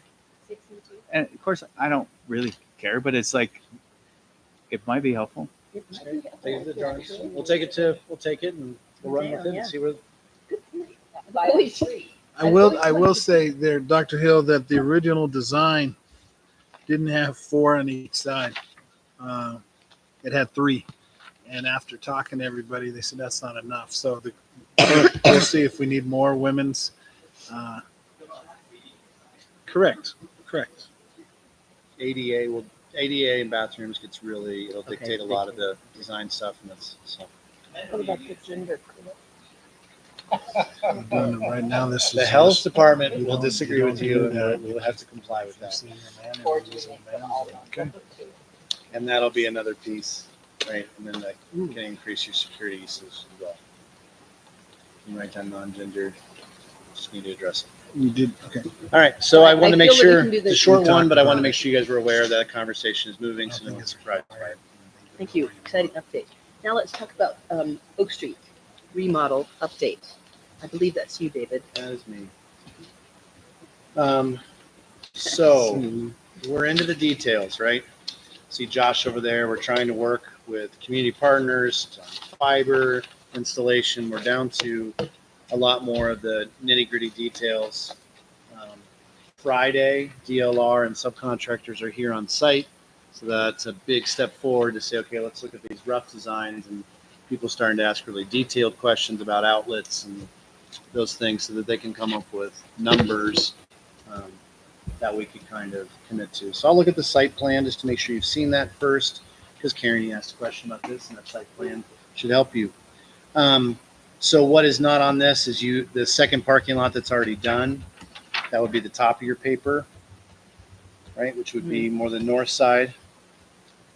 That is complete, and you have the one-way traffic, and you have the separation of traffic patterns and that stuff. So what you're talking about then is the front side of Oak Street, and you see the additional parking that must be added, and you'll also see at the bottom of your sheet what we'll call the West Illinois Avenue, that being discussed, as well as Scott Street, which is the alley just out that way. And then you've got this future space. So there's no commitment to that future space, but this is kind of your site plan, which allows them to get all the different engineering, and soil testing, all that different stuff. Annexation is the first conversation, because you also have, if you haven't noticed, the fire station construction has done their breaking of ground, and now they're dropping trees. They've got the place graded. And so that creates that impetus that we're trying to slide right behind. Oak Street, working with the Department of Transportation, should be happening this summer, having a little bit farther behind them, but that includes putting in infrastructure. That includes streetscape as well. So sidewalks, all those things that are missing in this part of town, connecting 2 rivers and all that development to the center of town. So this is a really important corridor change that's happening. And so how does our annexation fit into there? So like if they're putting in fiber optics and the trench is dug, how do we make sure we tie into that? So we're trying to map those things out as well to find any kind of efficiencies just for taxpayers. No reason for them to have to pay for something twice if it can be done right the first time. So we're trying to work with the city on those things. But annexation, we are under the assumption at this point that the Illinois Avenue is we're going to have to do the design work around it, but not the completion work. And so this goes back to a lot of what we approved last month of annexation of this whole space. So that's site. I just wanted to update you, give you a picture to look at in that sense. Then we'll flip the page and you can see the floor plan and what we're talking about. This is the colorful stuff. This is the colorful stuff. So you have 4 classrooms, a lunch common area, you have an additional office, and you have ways to work on security there. So they'll come in on the back of that space. Will be their entrance, not on the Oak Street side of it. Right here. Yep. So there's a sidewalk, and then there'll be basically a, I'm going to call it a foyer. I'm going to call it it's a security room that'll be at the end of that sidewalk before they come in, so that office can see a vestibule. So that office person can see who they're letting in. And there's also some security additional things added, which we don't have for the kids there.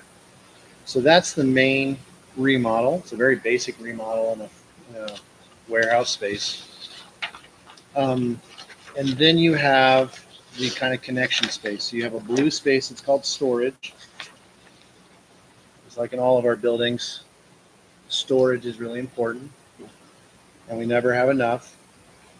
Then you have a bathroom pod, which is the light green. And there's like a wall between those, right? And there's a hard firewall there. And then you have a hall, and that hall will have doors on either side to separate out the 2 schools. But that hall then becomes the access point to the kitchen, which is the darker green. Yes. Where's the kitchen? The dark green. The light blue is storage, the light green is bathroom, the dark green is kitchen.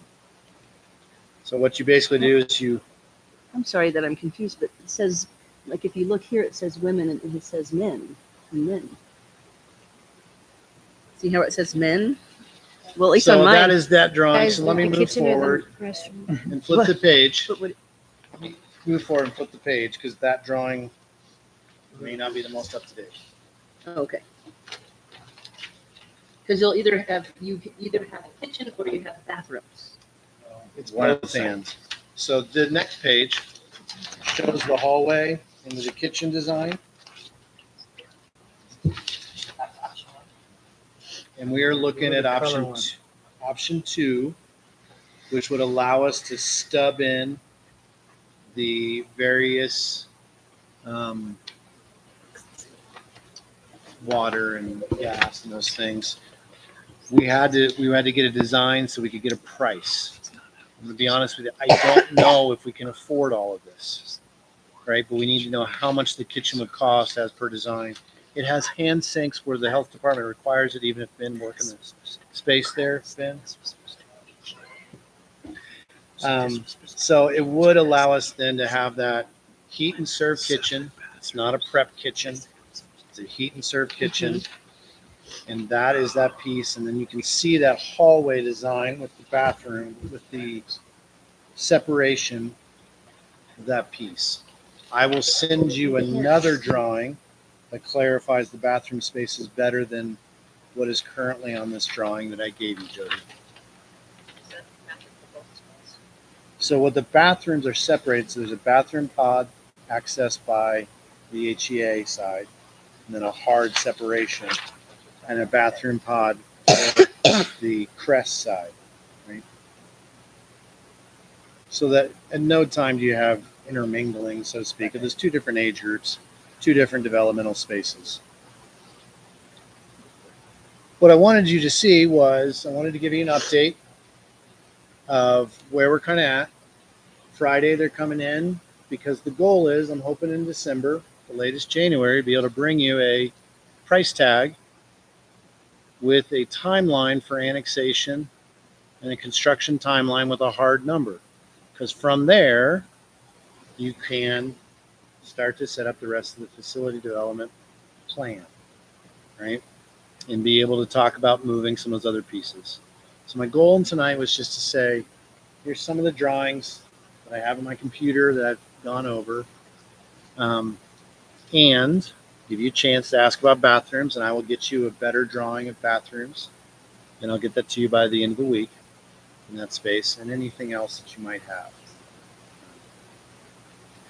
David, do you have a sense of how much larger Horizons can become with this building?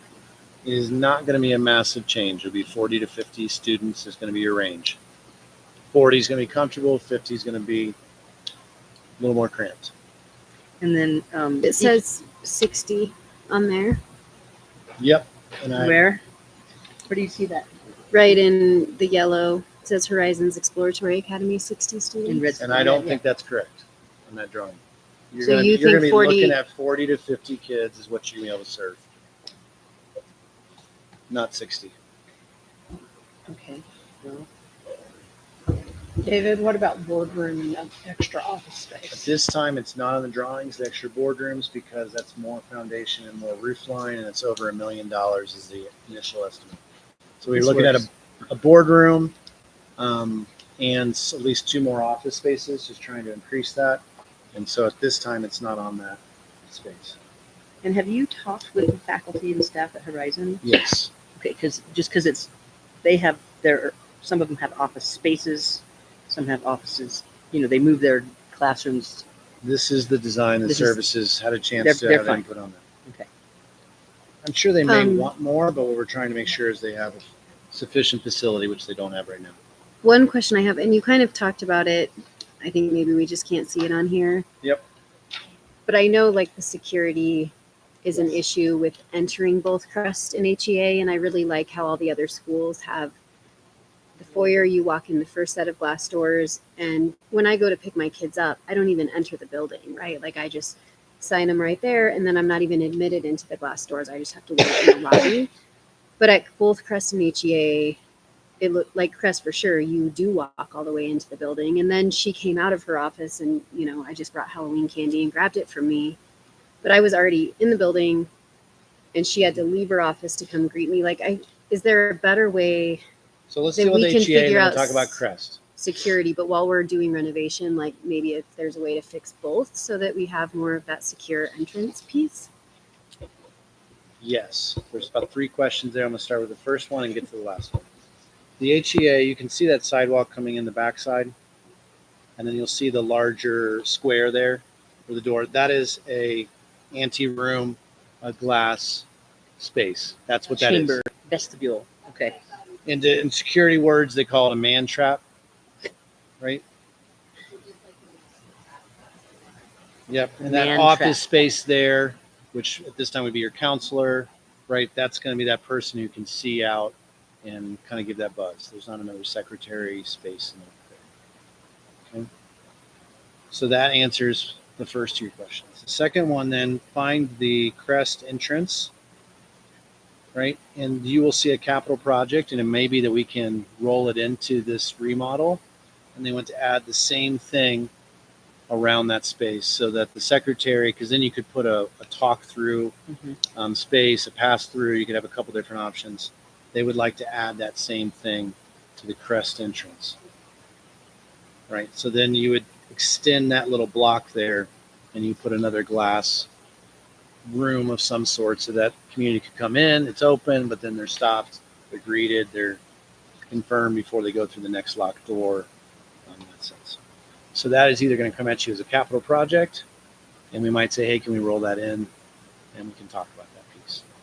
So that's, I think, answers the 3 questions I heard you say. Will, did I say anything there that you're not tracking with? Or it's exactly what you're planning? Okay.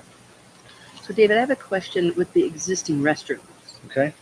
Because we have this one right here, and then we have the one that's kind of in the administrative wing over here. Yep. Are you just retaining those and increasing your bathrooms in the green areas? Yes. So you're adding 2, not replacing or Correct. changing? Okay. The only exception to that be it's too small. is that blue storage area. One of those bathrooms, there's a little kitchenette. Right now, that kitchenette would be that opening up into that storage area. And so that could be a change. And they may say I as see they it, get right. dig deeper into the code and everything else that you might lose a bathroom there into that space. Okay, and we'll But adding bathrooms, not taking any away. adding that to, okay. You guys. That's great. So you've got most of the business offices in the very front towards Oak Street. Yep. And right, and this doesn't really have the second story over top of like the vaults in that one classroom. That's where those are at. Or actually, I'm sorry, over top of the other offices is big one. Mm-hmm. And then for the storage / gymnasium, which is the dodgeball room right now. Will Horizons have access to that? You know, that's going to come down to programming, and the principal's going to have to make that choice because I think that's not a simple answer. Is that an option? Yes. Is that principal and that staff going to have to consider how you keep the various age groups separate, developmental ages and needs separate? Yes. So how do you access that and keep that separation? That's an important value to our It does community. have an exit. It does have an exterior door. Right. So you're going to So you have could to, staff's enforce going to that. have to consider Work how that. they would do that. And that's what the professionals can do. Right. Okay.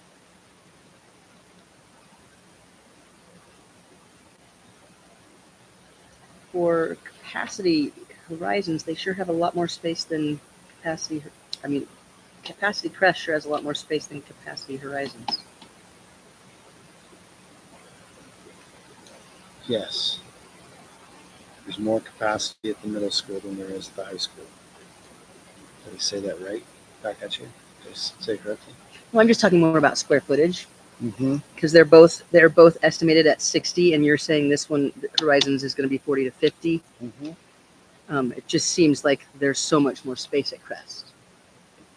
And I think that's just going to be part of the architectural. The nature of that don't The go nice nuts. part is you can kind of see it here as an old alternative high school teacher, having that outdoor learning space I can't. Yeah, that's lovely. outside those classrooms towards Oak Street with the privacy fence. Up to me, that's. And they learn. Colorado, They learn a cool. lot outside. They have dry boilers out right now. Yep. And will they? I can't tell. Is their garage door that kind of feel, or are you changing? They're that? trying to come into. We're waiting to see those. Whatever. final Yeah, designs. whatever it is. Okay. Or they normally call them cafe doors. Cafe door. They are looking. That'll probably be another capital project, but it's not the highest priority. So Can't get rid of that. Okay. So right now these 3 bathrooms, or 4 bathrooms, 1, 2, 3, existing with Crest. 1, 2. there's 3 along that admin hallway. There's 3. Okay, and the students have access to that. That's currently 3, 4, 5, 6. 4. There's 5 one-room bathrooms like this one. So there's 5 of them. Okay. And then but your new bathroom pod would be adding another 2 and 2. What's that, Will? Nothing. You get a bathroom. Well, if their bathroom capacity is met, then maybe you can meet Horizon's bathroom capacity and then use that other space for something else. Okay. It's an idea. I'm welcome to talk to some people. It's not currently designed. So. Right.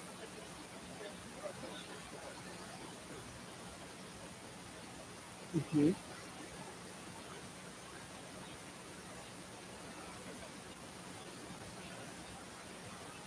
But do you even need common plumbing for Crest if you already have 6 bathrooms? I mean, it doesn't Or seem 50. ideal Sure. to me that the Crest students go into all the admin space to use bathrooms. Like, to really keep Crest more secure, it almost seems like the admin would be locked off. So to maybe limit their access to that hallway. I mean, I would those think it'd be hallway a lot better bathrooms. with this current design that they have their designated bathrooms and those other bathrooms are admin. And Let them be. personally, I feel like, I mean, I know the Crest main office is right there, But for security, I mean, our other schools are so locked down. Like it feels to me like if we can lock down the admin side from Crest, There is that one then door, that seems better. Mandy, on, I can show you right I where see it it, is, yeah. but it's locked. There's a locked door that separates the admin offices upstairs, downstairs, and getting into From the Crest that you school. have to go through with the key. So they don't have access to all those. They do not bathrooms. have access Okay. to the admin No, you're side. saying two different things. So the door Yeah. to Crest here. Who works here? That's These right here. So then I know there's that's Crest and that's this one, Crest. this one, and this one. This school has. So, So the these Crest are kids all- don't This have is access all to Crest. all This of is these access. So this is what I'd like you to The do. services office is here. Oh, okay. Okay. So you Just can because I don't want back too on many. us. Okay, so Small these are Crest conversations. offices. So this is Yeah. Sheila and Aaron, and But then couldn't they- I Two see. of those rooms are sped. That makes more sense. So, Yeah, as a the discussion door- item, No, they don't. what I needed you to do is, here's an initial space for you. That makes more. Send me a list of questions. You can call me, you can text me, you can email me. Hey, David, I'd like to know more of this. Hey, David, I want to walk through this piece. What I'm hoping for is to have that design that I can bring you as a board and say, here's what we think is the best design. This meets all the various codes. Because that's not my area of expertise. I'm not going to pretend to know all the different codes necessary to meet in that space. So I can, if you can send me questions, then I'll start to gather that stuff. I wanted to make sure I updated you guys because I'm hoping in December or January to be able to bring you, hey, this is what it's going to cost for this design. And you can say, well, we can't afford that. And so then we start to get into the cut list. Whatever they bring back next, my answer is I can't afford that. It's just the process, right? And because we wanted to make sure, we said, well, like the kitchen is a good example. I want to make sure you think through and design it so we don't wish we would have stubbed in electric or gas to a certain place when the floor plan was all open. Ben? Just to be sure, but like most of everything that we're talking about is dictated by code. The only thing that, in my mind, that we need to add to this architectural drawing is just the glass man trap for the front of the building, right? That's the only For thing that's not crest. actually drawn in. Yep. Okay. Well, don't we have to add it there too? It's there, Oh, it is there. Okay. just the way the drawing came out Okay, so nice, it's already there. for Yeah, HCA, not Yeah, for. right, but add for Crest, okay. So, Okay, so yeah, I'll see at my any time, questions. I'll be glad to walk you through the building and go, oh, okay, because it's impossible to imagine it until you walk through the building. Like, oh, now I get it. So I'll be glad to do that piece, but I wanted to just update you. I was in intent of the conversation so that you're not surprised when you come back. This other stuff, and to say, okay, David, at least now I have a picture. I've got 10 questions for you, and I can start to run down those questions. So again, when I come back to you, you've got the information that you need to get closer to that 90% or whatever we've got in front of us.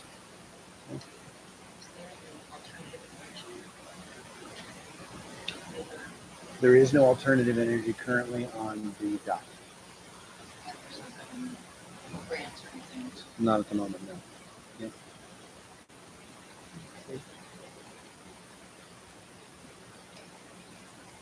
So where's the principal's office? So look down that admin hallway. It's one of these In the twos. center, there's two offices.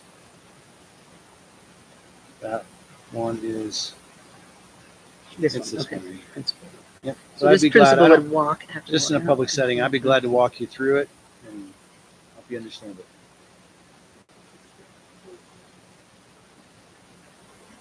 I just wonder if there's some space here.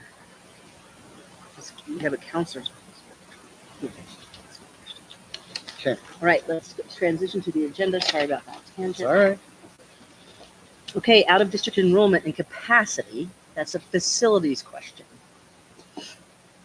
So I'm going to jump into that. JFBB is policy, and JFBB-R is the policy that looks at out-of-district enrollment. So we've been digging into that this month. Trying to understand. right? If we have a prediction of growth, we've got this hard space where um, we have about 120 kids from out of district that attend our P12 system. So if we're running out of space to serve our kids in Salida, forcing us to build new buildings, we've got to look at that margin and say we've got to seat our kids who are paying taxes effectively before we seat kids from who aren't paying taxes for our system. That's that space. So that's why the conversation is up. It's a capacity issue. And had a good conversation with the lawyers. For example, we've been looking at students who we don't think we're serving well or we may feel like we're having to add capacity. So we have about 10 students of that 120 who aren't making it to school. They're truant, right, at various levels. And they're driving 30 minutes from other communities to come here. Right? So you look at them and go, well, is that really good for the families? Is that good programming, good education? And what options do we have to engage that conversation and say, maybe you need to go back to your home district? So I didn't know this. I thought that was grounds for kind of denial of out of district enrollment. But our lawyer was really clear. It's not going to meet the criteria of saying, hey, you're not coming to school. Go back to your home district, which is closer to your house, because why would you add travel needs to somebody who's struggling to get to school? It's not going to meet it. We will work with DHS and our principals and our deans and our counselors for certain situations. Those might be cases we do file truancy on, and the judge might say, why don't you go back to your home district? But that's not something we have a legal right to deny enrollment. That was an example of that. We also look at Really? IEPs. Yes, I was surprised by that. IEPs, special education. So we have about 21 students currently. Of that, about 120 students come from our district that have IEPs. 21. And we're looking at that same thing. The case is looking if we could get a special ed teacher at the Early Childhood Center. We think we could enroll about 6 more kids from Salida who have special ed needs. It's not that simple, but that's the basic thing. So that would be more enrollment. That'd be taking care of more of our kids. And then the question is, of those 21 kids, are they taking resources and stopping us from being able to add that capacity? You can see it from that overarching thing, or a large picture. The problem is none of those 21 students are requiring us to add capacity just to be able to serve them. I'm talking to the lawyer and going through it and having our teams look at each case. We do not meet the criteria necessary to say we're having to add capacity, that we didn't have a choice to say, this isn't your district, you should go back to the district to pay taxes. So in both of those cases, we're not meeting those legal floor level ceiling. I'm losing my words, it's getting late. And we're not having to add capacity just for that kid, right? And making everybody else do it. For instance, IEPs can be low intensity. A middle school kid struggling, and they need to check in, let's say, once a week with a special ed teacher. 5, 10, 15 minutes. The rest of the time they're in general education. Their needs are met. That's not grounds for saying we're going to deny you enrollment. On the flip side, let's say somebody's coming from BB or Cotopaxi, those being the two the most common districts where we see students from out of district in. And they have high autism needs, a very intense level of services, and we have to hire their own paraprofessional to enroll them.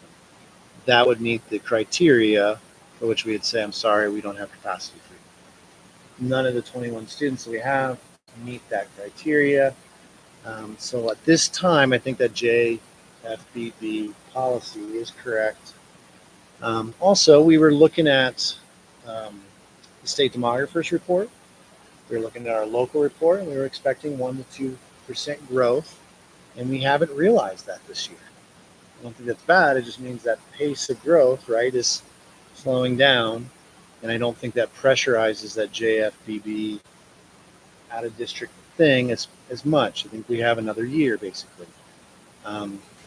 Like I don't expect on our capital wish list to be saying this summer we're going to have to add another trailer over at Longfellow to be able to offer those more spaces, right? Is that coming? Yes, but it could have came this year. It didn't, right? The pace of growth slowed down. And so I think from a facility standpoint, that moves out a little further. So that's out of district enrollment. Anybody else want to ask me questions? Yes. I understand that if the kids are here, we cannot then deny them enrollment. But do we have a say on whether they are allowed to come before they're ever enrolled? It's great. So if a district kid is coming from out of district, our protocol is it's just supposed to be always conditional, period. So if you're coming from out of district, it is conditional. So you're now enrolled in a conditional space. And there's this weird legal battle going on between the Department of Ed and kind of all the district lawyers in the state. So it's conditional status based on you got to get your discipline records, find out if that kid was expelled at a previous district. That's grounds for saying no thank you. You got to get their IEP, or their 504, any of those extra educational needs they have. And then the IEP team from our district has to get together and evaluate that IEP the other district is sending and say, what are the needs and how would we meet those needs, and determine, for instance, you need an extra paraprofessional. So that conditional status is now revoked and you need to go back to your home district. So that is the process by which you get through that kind of temporary status of enrollment. Of admittance. And you mentioned that we may have to transition to an annual decision. Right. And not a preference for a sibling, et cetera. Those Right. types of things. As we see more pressure and growth keep coming, then we're going to have to kind of lean into that policy and say, hey, every single year, anybody from out of district, you're reapplying. Everybody gets reevaluated every single year. Okay? But I don't believe that time is now. But that is pretty common around the state. Right? Yeah, Right. it's not an Because uncommon haven't thing. had to address it yet. The policy that we're looking at, we could change it to meet our needs now, but Yes. we could change policies. Mm-hmm. Yep. And You obviously wouldn't want to quickly. change in mid-stroke when you've made a commitment to a family, right? And I know you wouldn't say that, but that would be the only caveat to what you just said. I am interested in updating that policy because it takes a while, and then we have to have 3 readings as well. And so it is a kind of a 6-month thing, and I'd kind of like to get on it, frankly. So what I'm asking you, David, is, okay, so we have 18.5 paras. Okay. And I know that those 21 out-of-district IEP special students aren't all at Longfellow, right? So it's a really difficult formula, but if those 21 weren't in here, we'd probably drop a para or 2 in terms of need. Yeah, teach me.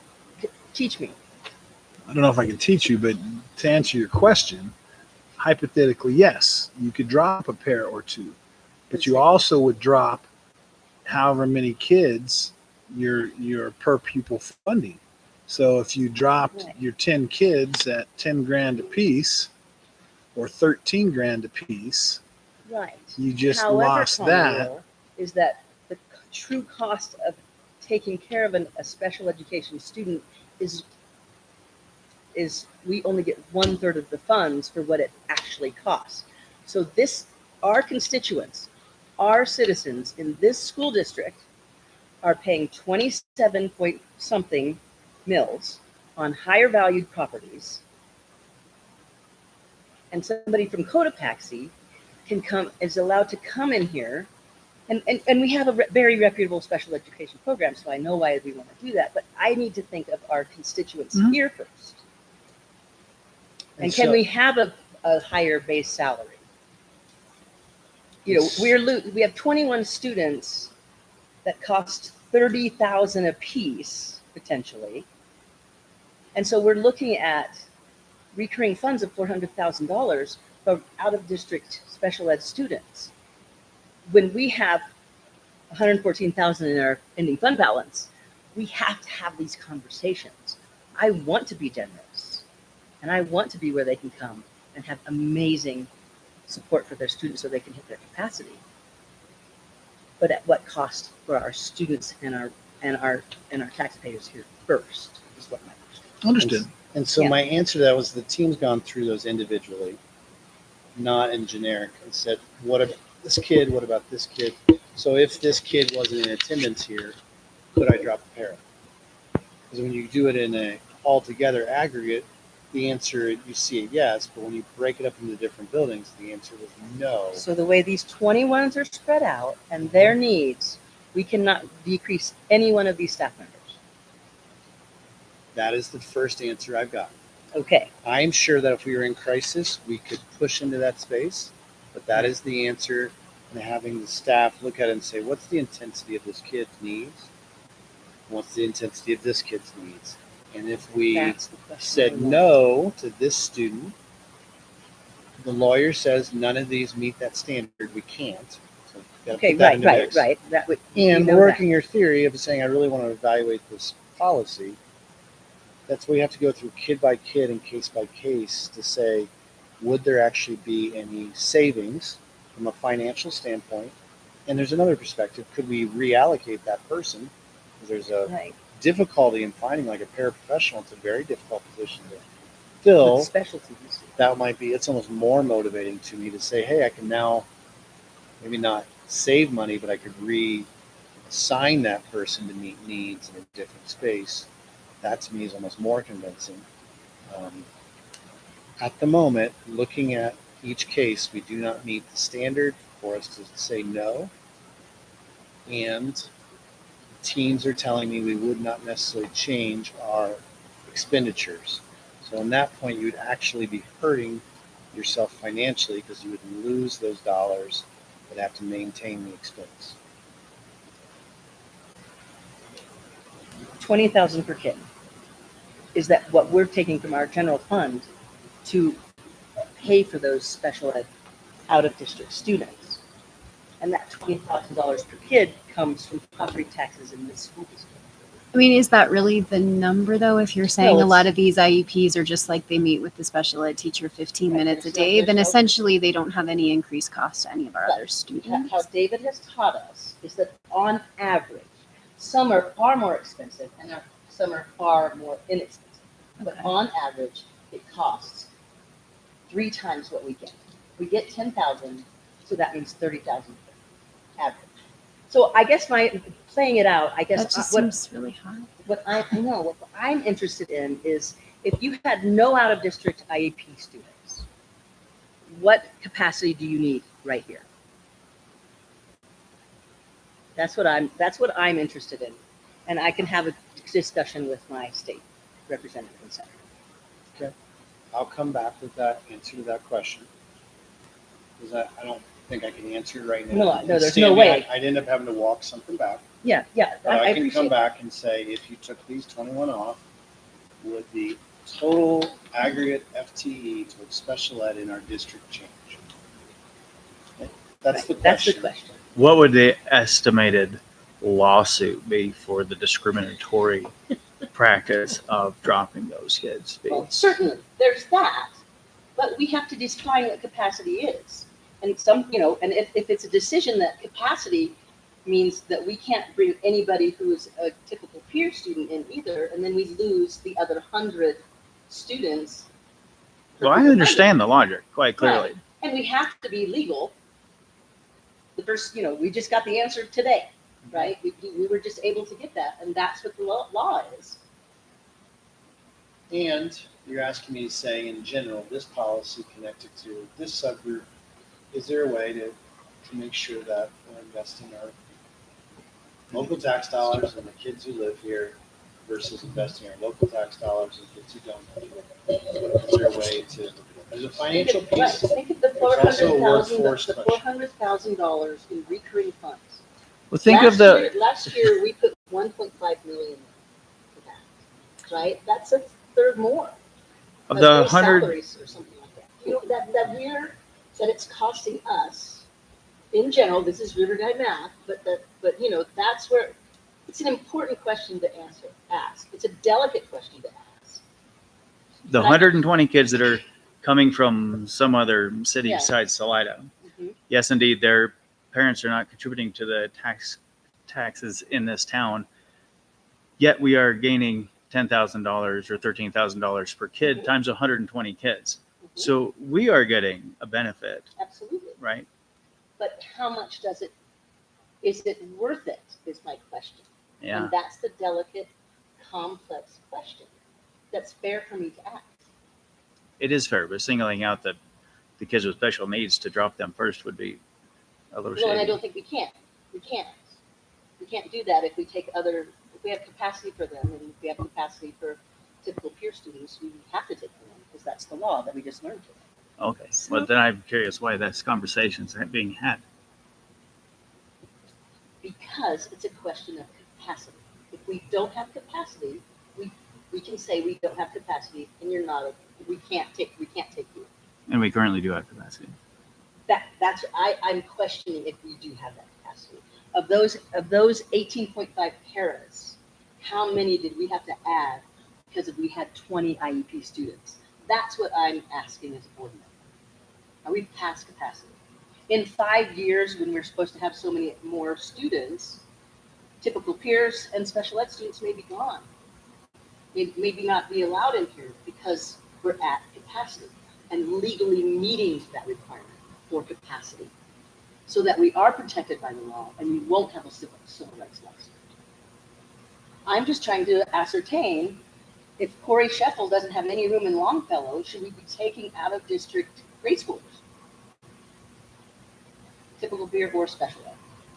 And is there a difference between, obviously, I'm not suggesting in any way have students leave or try to make students leave, but is there a different measure or guide when a student from out of district is applying versus one who's a student who's already in the system? Do you know what I mean? Like, because you were saying, look at the IEPs, look at the expulsion or As the whatever. policy currently reads, I'll just simplify it. Every time you switch to the next grade span, you go from the elementary to the middle school, you would reevaluate. Otherwise, you made it into Longfellow, so after Longfellow, when you get Reassess to- at middle. Right, that's how the policy currently reads. You could switch to every single year you get assessed. That would be the more stringent. Boy, we're really close to capacity and we're struggling to get enough carpet squares for seats for people to sit in. That would be that. That's what I was wondering, like, until you're at whatever you've decided your capacity is, just any student who comes, you just say yes. Or no. Currently, what we Listed do, it, the right, policy okay. says they go on a waiting list, right? August 10th, I believe, is the date. Where we review that, I call all the principals, I say, do you have space? This fourth grade might be different from first grade. And then we have to, if they're like, no, I really can't, then I have to look at the exact situational details of that particular family and determine whether there's legal parameters met to say yes or no. Okay. And there's currently no wait list because we've accepted everybody. Yeah. Because we have capacity. After October 1st, they do go back on the wait list. Right, We do because not accept them. because their other school district receives their per pupil funding. Yes. So it's just something that's going to impact us both in terms of our space in each of our buildings. And it's also going to impact, it currently does impact us in terms of what our citizens are paying for our students. And what benefits other districts or other students from out of district who are truant or otherwise. Where do we take our stuff? And where are we? So let me And just that's ask a big question. Let me ask you a discussion. I think everyone's got to engage. Or Mandy, did you want to ask something? Well, I was just going to say, I mean, in terms of looking at growth and predictions, right? We didn't hit what he predicted for this year. I think as long as Salida continues to not have affordable housing and not focus on that and get it done at a city level, like a lot of these out of district kids that are coming, I would imagine have parents who actually are working in Salida. So I think it's kind of a delicate conversation because they are contributing to our local economy. They might not be paying property taxes, but they're probably shopping here, they're working here, they're engaging here. This is their community. So I think until we're at an issue of capacity, we should be clear on our policy and make sure we get stuff up to date. But until we're at capacity, I don't see any reason why we would be denying out of district kids because they're bringing us per pupil funding. And I do think probably they're very engaged in our community, other than our 10 truant ones. Yeah, go ahead. Please, yeah, this is important. From an educator's perspective, it was very frustrating as far as test scores, right? When two of those students or one of those students that never shows up because they're truant all the time pulls your test scores down immensely, right? So I'm sure the lawyer would say you couldn't, well, you did say that that is not a reason to, but just as another thought, you know, that's super hard and frustrating too. You're teaching your little heart out and they never show up, and then your whole, you know, and you can't explain yourself. It's down because this kid never came, you know, anyway, that's Right. just. No, it's very It's important topic. Hey, It is- David. It is a delicate topic, certainly. And Joe doesn't see it like I do. He thinks that, let's use Cotopaxi, for example, that's our bedroom community for affordable housing. And they are driving more students when they come for our plan. And I support that as long as we can. But when we can't, we're close to capacity down in some of those pods. Well, we could say we are at capacity in some of the places. And we could say no. We just haven't had to say, we haven't said no yet. And I just want to get ahead of the curve. And I just really want us to think about, when money is tight, how expensive it is to have another district special education student. I want that family to come here. We are the best in the region. I want that kid to hit absolute maximum capacity in their life. Certainly, without question. However, I have a fiduciary responsibility to do that. Aaron, you add something? No, yeah, just you all have a better opinion of some of that legal part of the school district. I don't know a lot of that, but Mandy, you asked, is that the right number? And I think part of that number comes from to hire a para at the base level, like step one, with health benefits, with para, with Medicare, costs $36,000. And so I think when you're asking that question, if it's $10,000 per pupil funding, if you had to hire 1-to-1, it would be like 3.5 times, or their salary is 3.5 times what you're getting for that one pupil. Right, but then there's also our BOCES financial responsibilities, our supplies and curriculum responsibilities. You can see very quickly how it gets expensive. So I just want to ask a question. Would you guys, I think the next step for this policy, we've got updates on some of the subgroups, just trying to analyze it and say, react capacity, what does that mean? Define capacity, it's a very hard word to define. Do you want me to bring back a red line edition that says, we're at that point, we'd like every year for staff to reevaluate anybody who's out of district? Are we at that point? Would you like me to bring back that red line? Because that is probably your next step when we hit that trigger. What do administrators say? They would say it depends on the student, right? But we can't ask that question. Right, but that would be their answer. And so that's their answer, that space. I don't believe we're at the space where we need to evaluate it annually.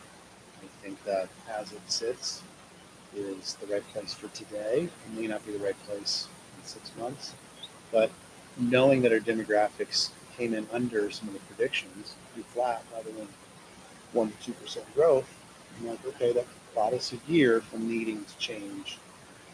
That's how I perceive it. I'll let people answer that question first.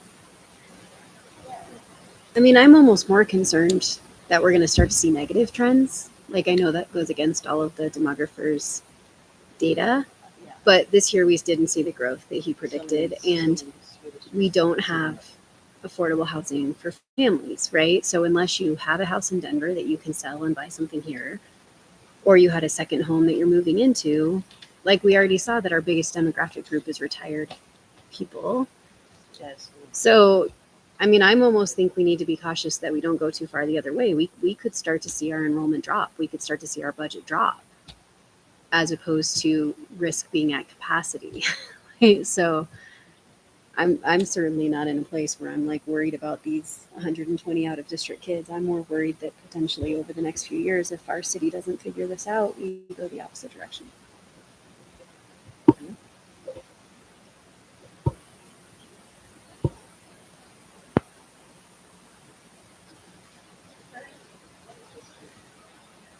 Have an expectation that enrolling kindergarten, you're graduating here. We make them fill out forms to try and combat that But nobody's piece. been But yeah, but people have been able to get in. But every year when we make them do that, people are like, well, what does this mean? And we have out of districts, families coming in saying, well, can't you promise me? And the answer is no. So we have those conversations when they're coming into the district.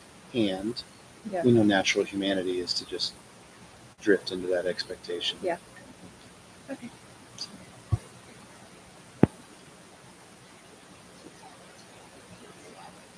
From my perspective.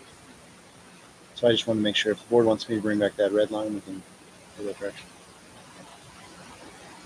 just create more work. That's what I was thinking. Is if we don't need to, Administratively, yes, it is obviously. I am still very concerned about having special ed students. Are we at capacity, or did we keep hiring this specialty faculty staff for the increased number of special ed students coming in? I don't think we need to change the policy for out of district transfers, but I think it's important for us to be able to answer that question of how much does it cost us with or without those 21. The special ed teams can, because they have to know how many minutes of an extra attention they need, and so I'll continue to work with Jessica. I've got most of the other FTE analysis.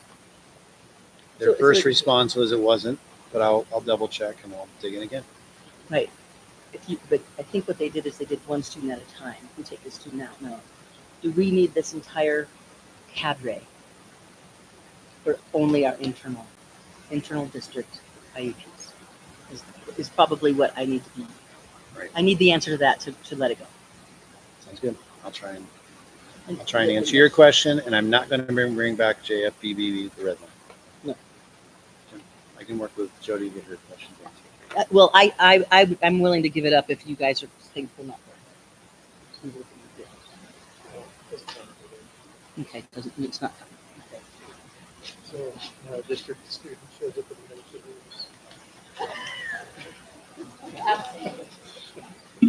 Who knew? All right. So that completes our facilities discussion items. Now we're going to go to the resolution authorizing the participation of the State of Colorado Department of Treasury interest-free cash flow loan.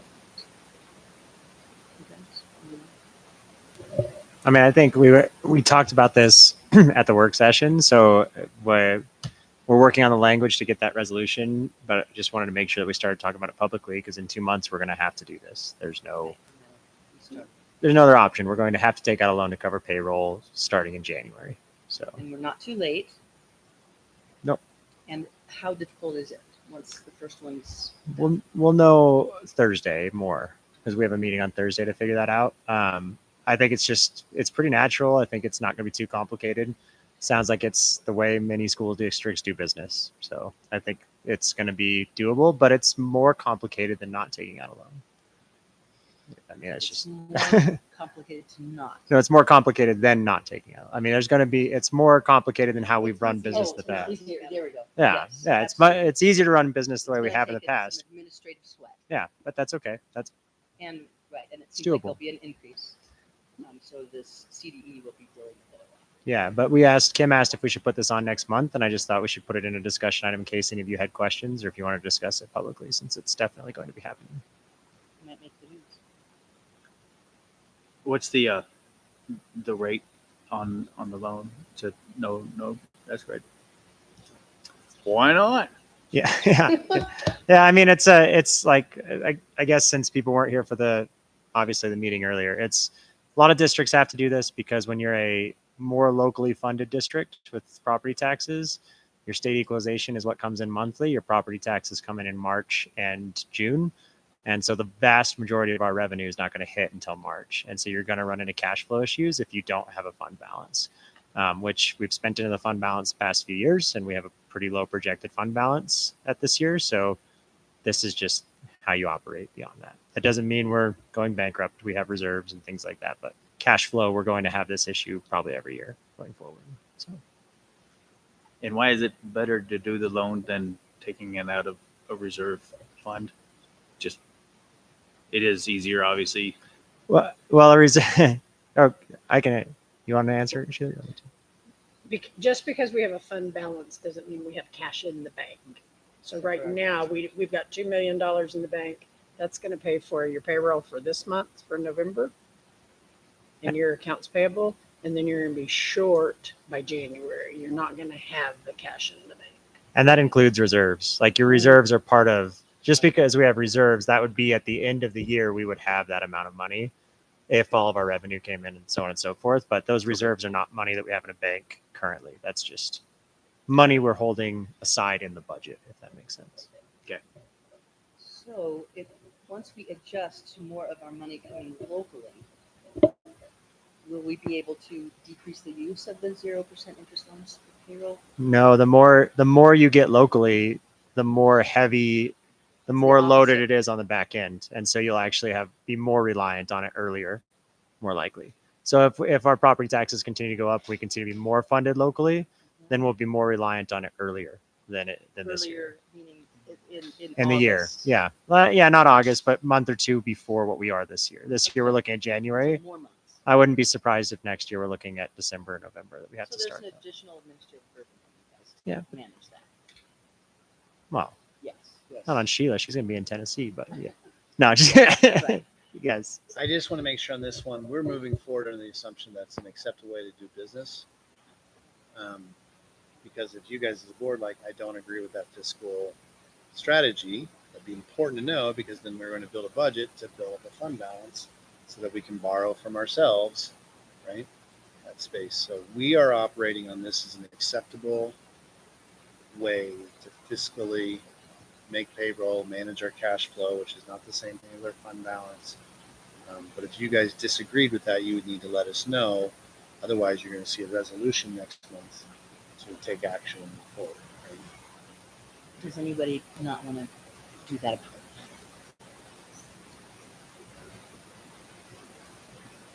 Anybody else? Because we're all in support. So Okay, that's the key thing. I That's wanted to the make important sure part. that that's what I thought she'd say, but we're not the board. So. Let's move on to action items. Need a motion.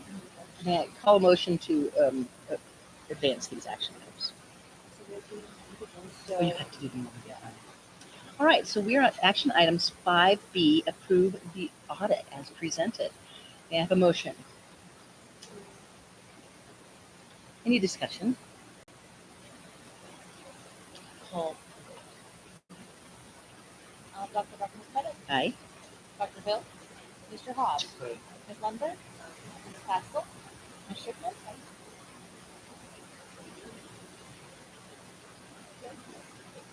5C, approval to submit the Head Start and Early Head Start continuation grant. May I have a motion?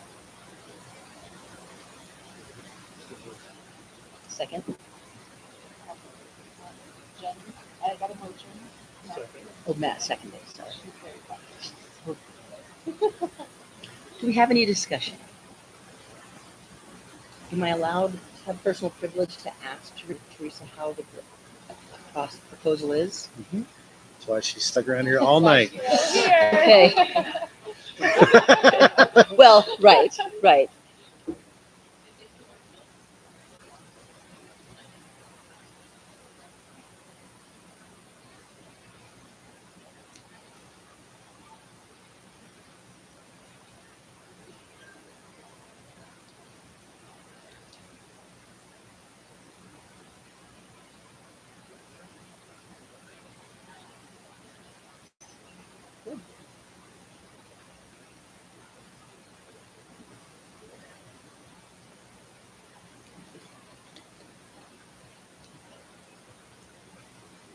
Do you need any eyes to review from this group?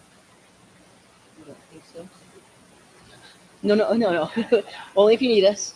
Only if you need us. Okay. And when is that deadline? 12/1. 23.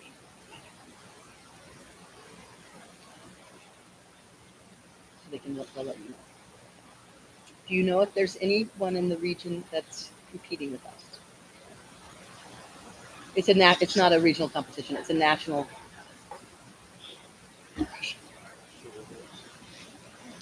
Okay.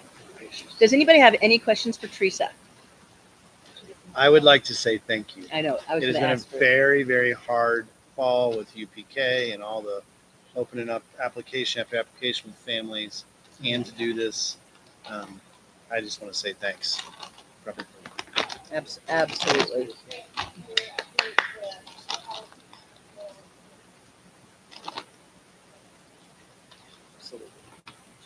Thank you so much. And it's a very big part of our grants, and we don't hire an outside grant writer. You guys do it in-house, which is extraordinary.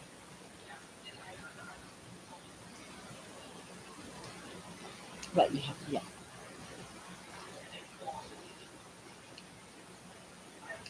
Worth every nickel. Okay. Any other accolades or anything?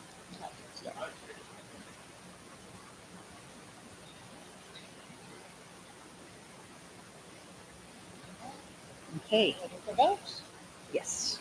All right, Dr. Beckman-Pettit? Aye. Dr. Hill? Mr. Hobbs? Ms. Lundberg? Ms. Haskell? Ms. Shipman? 5D, approve UPK contracts for the Children's Discovery Ranch. May I have a motion? Thank you, Matt. A second. And discussion.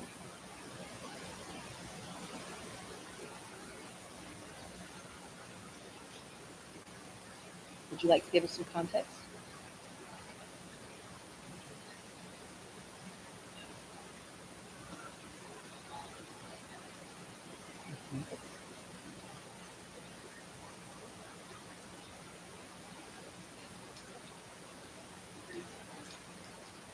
Me too.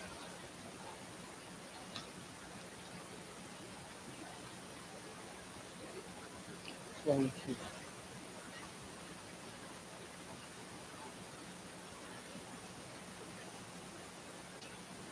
But we normally just a pass through for that anyway, right? Not any part of our grading at UCC.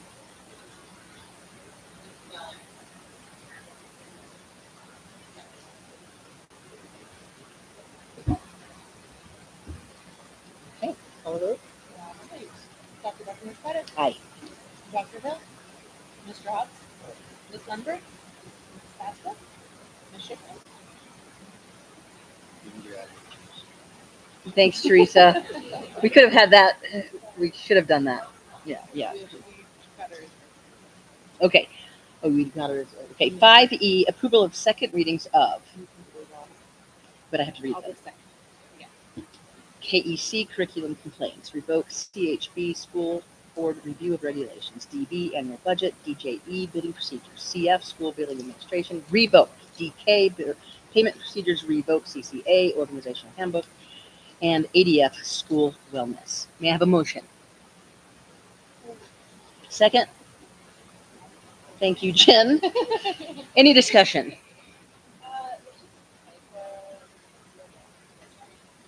Yeah, this is it. Yeah.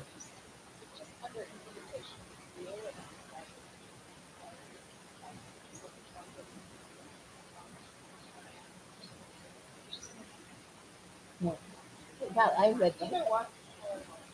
Once or one time, I read right past that.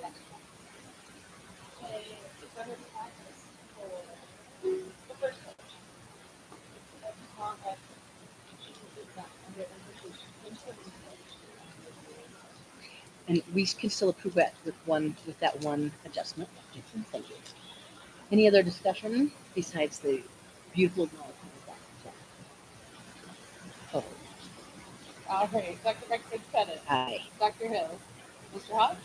Ms. Lundberg? Ms. Haskell? Ms. Schiffman. Thank you. 5F, approval of the capital project RMMI, scanning and digitizing records, 45,000. May I have a motion? Thank you, Jen. Second? Thanks, Mandy. Discussion.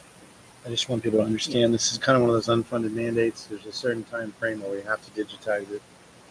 This is solving the problem of looking backwards. We have a duty, custodians of records, to maintain many of these things from 7 years, 12 years, forever. They all have different rules.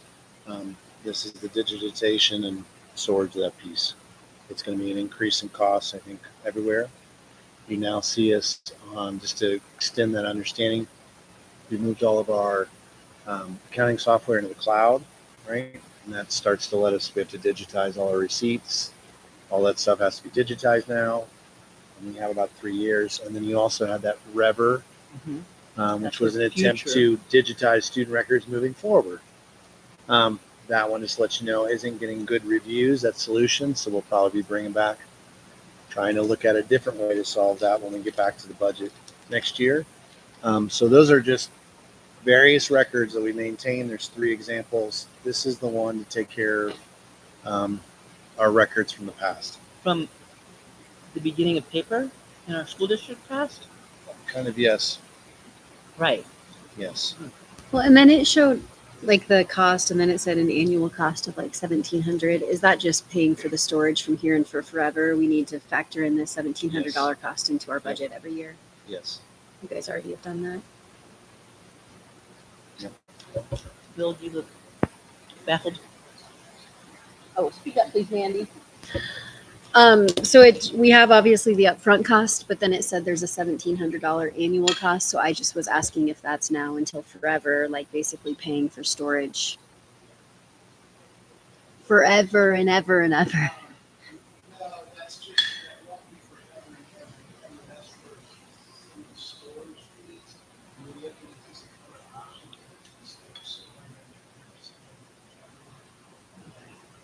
I think it's going to be part of doing business.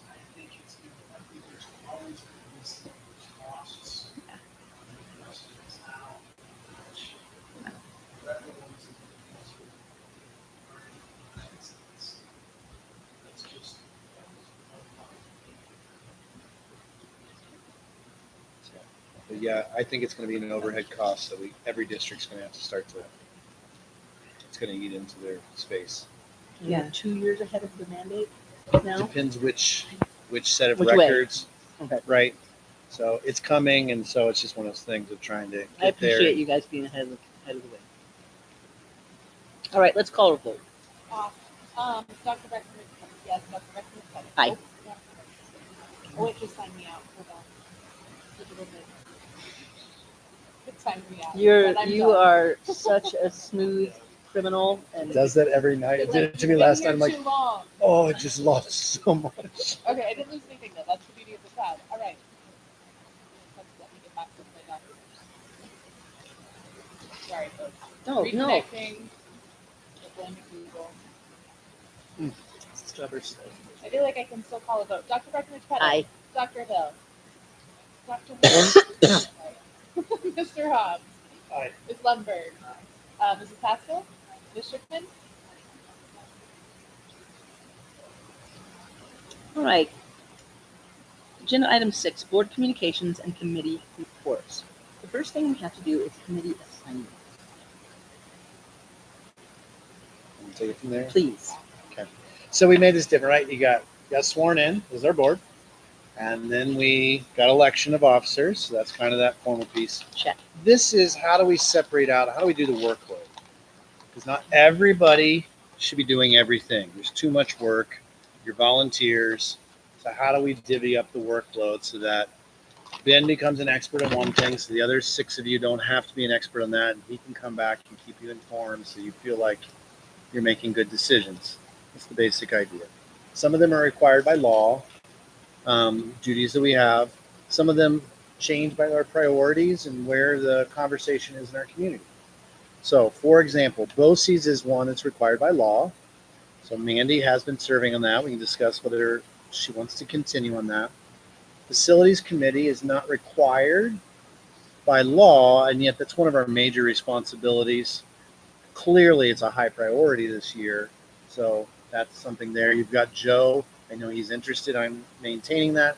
But probably a second person on that makes sense since it's a high priority this year. So who else might be interested in digging into that world? Communications is something the board almost always has that. I know we got Jen and Matt who've been doing that piece. And then you've got other ones. You can have, I think you guys have already kind of discussed the financial one, right? That can become a subcommittee. But I think everyone said, well, we kind of all want to be in the loop. So it just ensures Aaron and Sheila are keeping you guys all in the loop in that sense. So you guys already kind of made that decision. There are other ones like policy. Right now, we're doing a big policy audit, kind of A to Z. And you guys have just been saying we're not going to make a separate subcommittee, or we'll all just, hey, I'll do it this month and I'll help David this month. You guys could add those things. And then boards frequently will say, hey, this has popped up. For example, next year we'll have to do facility use policy, which is always engaging with the community. As we go into that space, it may be like, hey, this year we need 2 board members who will just manage that piece. Sometimes we have board members who say, hey, let's make sure we get somebody on DAC who's doing that. So those are some of the other examples. So right now, I would start you with BOCES, and that's how I'd recommend is go through these. And then I don't think you need to add any more right now tonight, but at least so we're being formal conversation. If you guys wanted to say, hey, I wish we had a committee on this, you want to say who's on the committee. That's important. You want to say, this is exactly what we're asking you to do. Now, you don't want to have a subcommittee go off in la la land and the rest of the board like, whoa, wait a minute. Right? And you want to have also like for this long, right? This committee is doing this work for this time frame. You want to give that kind of as much clarity to those volunteers as possible. That being said, Madam Vice President, I'd recommend that you start with BOCES. May I start first with asking if anybody who is currently has their name on here is definitely interested? Do you want to retain your position? You're interested in still doing it? For example, Mandy, BOCES, Jen. Or if you definitely want out. Let's gather a little bit of interest. Happy to stay. Okay. I am a little bit indifferent on BOCES. I'm happy to stay on there. I talked to Karen a little bit after talking to you guys about it being a good learning opportunity, but there's also other factors. So, okay, so neutral. Yeah. And then I'm still interested in communications and CASB, but I don't want to log it. You don't like not But okay. I like it. Okay, that's good to know. So let's start with BOCES.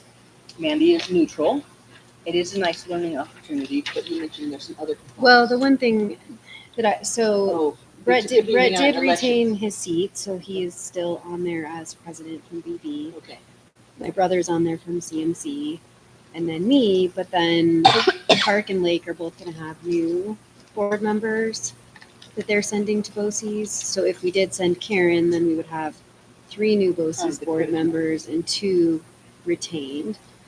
So I was wondering if maybe it's better if I stay for another year, let you settle into this board, and then maybe we talk about it. Because I mean, and honestly, it's probably not as much learning for you as it was for me, because you were a teacher and you probably do know how some of that stuff works. So I don't know. Unless you were like, I'm dying to be on BOCES, I feel like maybe it's with the other changes from the other districts. It might be better if I Just to stay. help our partner BOCES. Yeah. Would you be willing to stay? Yeah. Okay, thank you. Facilities. Joe wants to remain on that, and as you can see from our facility plan update, we're doing a lot of work there. Does anybody have a driving topic?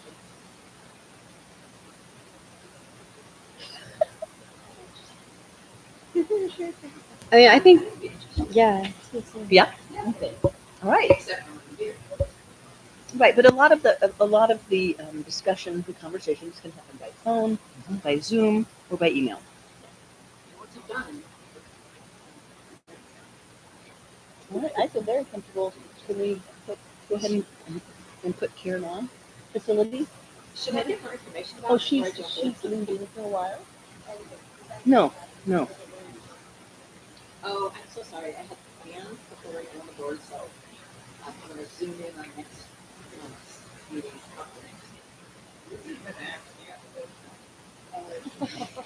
Right, right.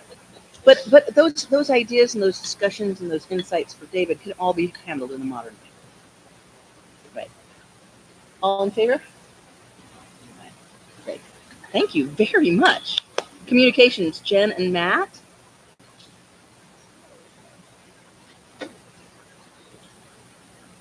You want? You want? Well, and also, and this was kind of created because that was one of our community gaps, and I think we've done a much better job. But I think, do we still need a communication committee? Probably. Kim, you have some insight. I feel like I think it's appropriate to be there. Keep it. Okay, let's just keep Jen and Matt. And just an update on that one. Just so people aware, we're trying to, when you get with CASB, trying to make sure there's a draft of that annual report. That's our goal, is to have that so you guys, so we'd like to flip it around. Probably get published then the week after Christmas and hit mailboxes. And that's what we're trying to do. Okay, fired up about it. Putting a lot of pressure on that. Yes, it's a lot. It's a big burden. Okay, so excellent. Jen, you have been our fearless CASB leader. Does that still interest you? Yes, it's a good fit for you. So thank you. Does anybody else want to be on that one deep committee? Ben? CASB? Yeah. Probably, it's probably best. It's probably best. Do we need to appoint for the delegates? Yeah, the delegate. Yeah. That's our, and I don't know if you want to do that now or if our committee second. Oh, and then actually discussions item. Well, that's how we'll do it, because we need to do our assignments first, and then we'll go through the topics. Okay, so let's have Jen stay on that. And then, of course, we have great leadership with Will and David on, not the CASB, but the CAS case, or whatever you guys are. So it's good. Policy audit. I thought I would be a part of that. Sure. I haven't done a book yet, but I've enjoyed having multiple people doing it. I think it's great to have people Kind of on. rotate So it. I'll get E&F this next month. So I think I'll be able to get to it. And then we'll see. So that make that more of a rotating. I think it's been nice for lots of people to get into. I think it's nice to rotate it because it is a lot. I mean, it's not a lot, but I did 3 of them, so maybe that's why I feel like it's a lot, because I did 3 in a row.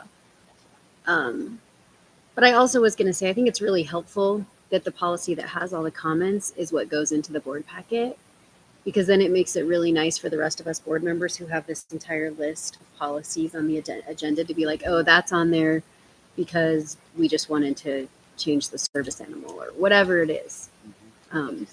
It just allows you to be part of the conversation and know what you're voting on really easily. It's great feedback. So I think policy audit. Is it 2 of us? For E&F, are you? Yeah. And then I'm I think we've got a couple. I think we've got a lot of time. E&F are support services and facilities planning.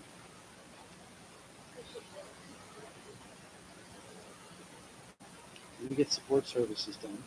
Okay, let's do see you and how I do far can E, get. which is support services, and I think for you, Karen, I, your section I, the I book is instruction. I might have, since you're doing facilities and Joe's, I might have them do the facilities. Oh, okay. Piece, and you guys do like support Yep. services. Okay, so we'll do the E. Yeah. Your F and I. Yep. Did I photocopy that for you, Karen? Did I photocopy this for you? Yeah. Okay. You know, I'll have to do a Zoom call to walk you through how I do it. I did. Okay. David, are there any other committees that you'd like to set up? Not from my perspective. Again, I wasn't blowing smoke. I think we're in a good shape. I think we're in a stable board. I think we've got clear priorities. Not at this time. Not at this time. No. Okay. Anybody else want to add a committee?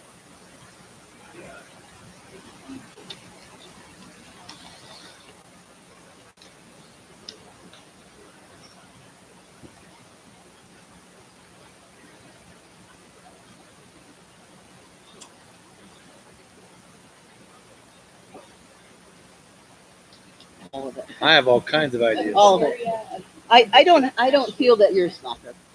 I feel that you do have a kids at busy age, busy business, busy recreation and family, and but you contribute. Yeah, there's no doubt. Well, then plug me in when somebody needs help. Okay. I might reach Yeah, I out mean, to you with the district accountability committee. I've been struggling with that this year. So it might be something to reach out to you to see if I can get some support. 'Cause I'm struggling Let's do. meeting those needs. Let's do. So, Yeah, but otherwise, I don't think we should just create committees for everybody to have a spot. I think you can just wait and see what happens. All right, future business. Do you have it? Okay, wait, no, we have to go back and have our reports. Okay, Mandy, do you want to fill in the closes? Now we have our assignments. Now we're going back and reporting back. Had a meeting. We approved the MOU with the districts. There were some changes with that, but all the superintendents were happy with those changes. I don't think I can really exactly remember to tell you right now what they were. Some shared cost if there's lawsuits. There was changing the language of who's in charge of paying the cost of legal if there's lawsuits against BOCES or the districts. So basically it was like if they can determine, so BOCES will kind of take the head in investigating, and if it's determined that it's a BOCES failure, they will pay the cost. If it's determined that they told our staff to do this, this, and this, and they didn't, then we would incur the cost. And if there's no clear responsibility, then it would be a shared cost, right? So we're going to share the cost, right? Like if there was a mistake by another. No, the district, no, just with our district. Just, okay, so we're responsible for our district. Mhm. And then, or if it's big, then. Yeah. BOCES. Yeah. What Yeah. happens? What happens if the large organization, then you're going to pick up 25% of the cost, or do you Yeah. get to sidestep it? Yeah, and then overall BOCES, we passed compliant with all of the GT stuff that was going on last week. With just one thing to change, that it needs to be more outlined in the UIP of each Except district. for our district, But you're we the had ones it in got ours, just not the other districts. And then, I mean, Susan's doing a great job. She's got good, clear goals, and she's working on meeting with everyone to get a 3 to 5 year strategic plan. The professional learning has more students than ever, it sounds like, and they're trying to work further to define that program and make it better, but it's paying for itself and some of the rest of BOCES. The other piece I'm happy because I'm not sharing the superintendent's piece and kind of supporting Susan, the executive directors. They've been going through and they're rearranging all their financial reports. And it's been a great growth opportunity. I'm really happy with how they're responding to that, how they're digging in and finding ways to do things like Aaron did. Yeah, and essentially a clean audit for them too. Which is great. We haven't had that in I Yeah. don't know how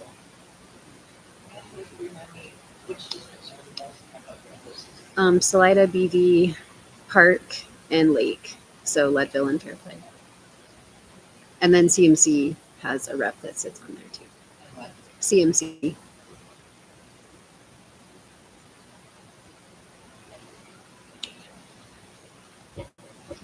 Facilities update.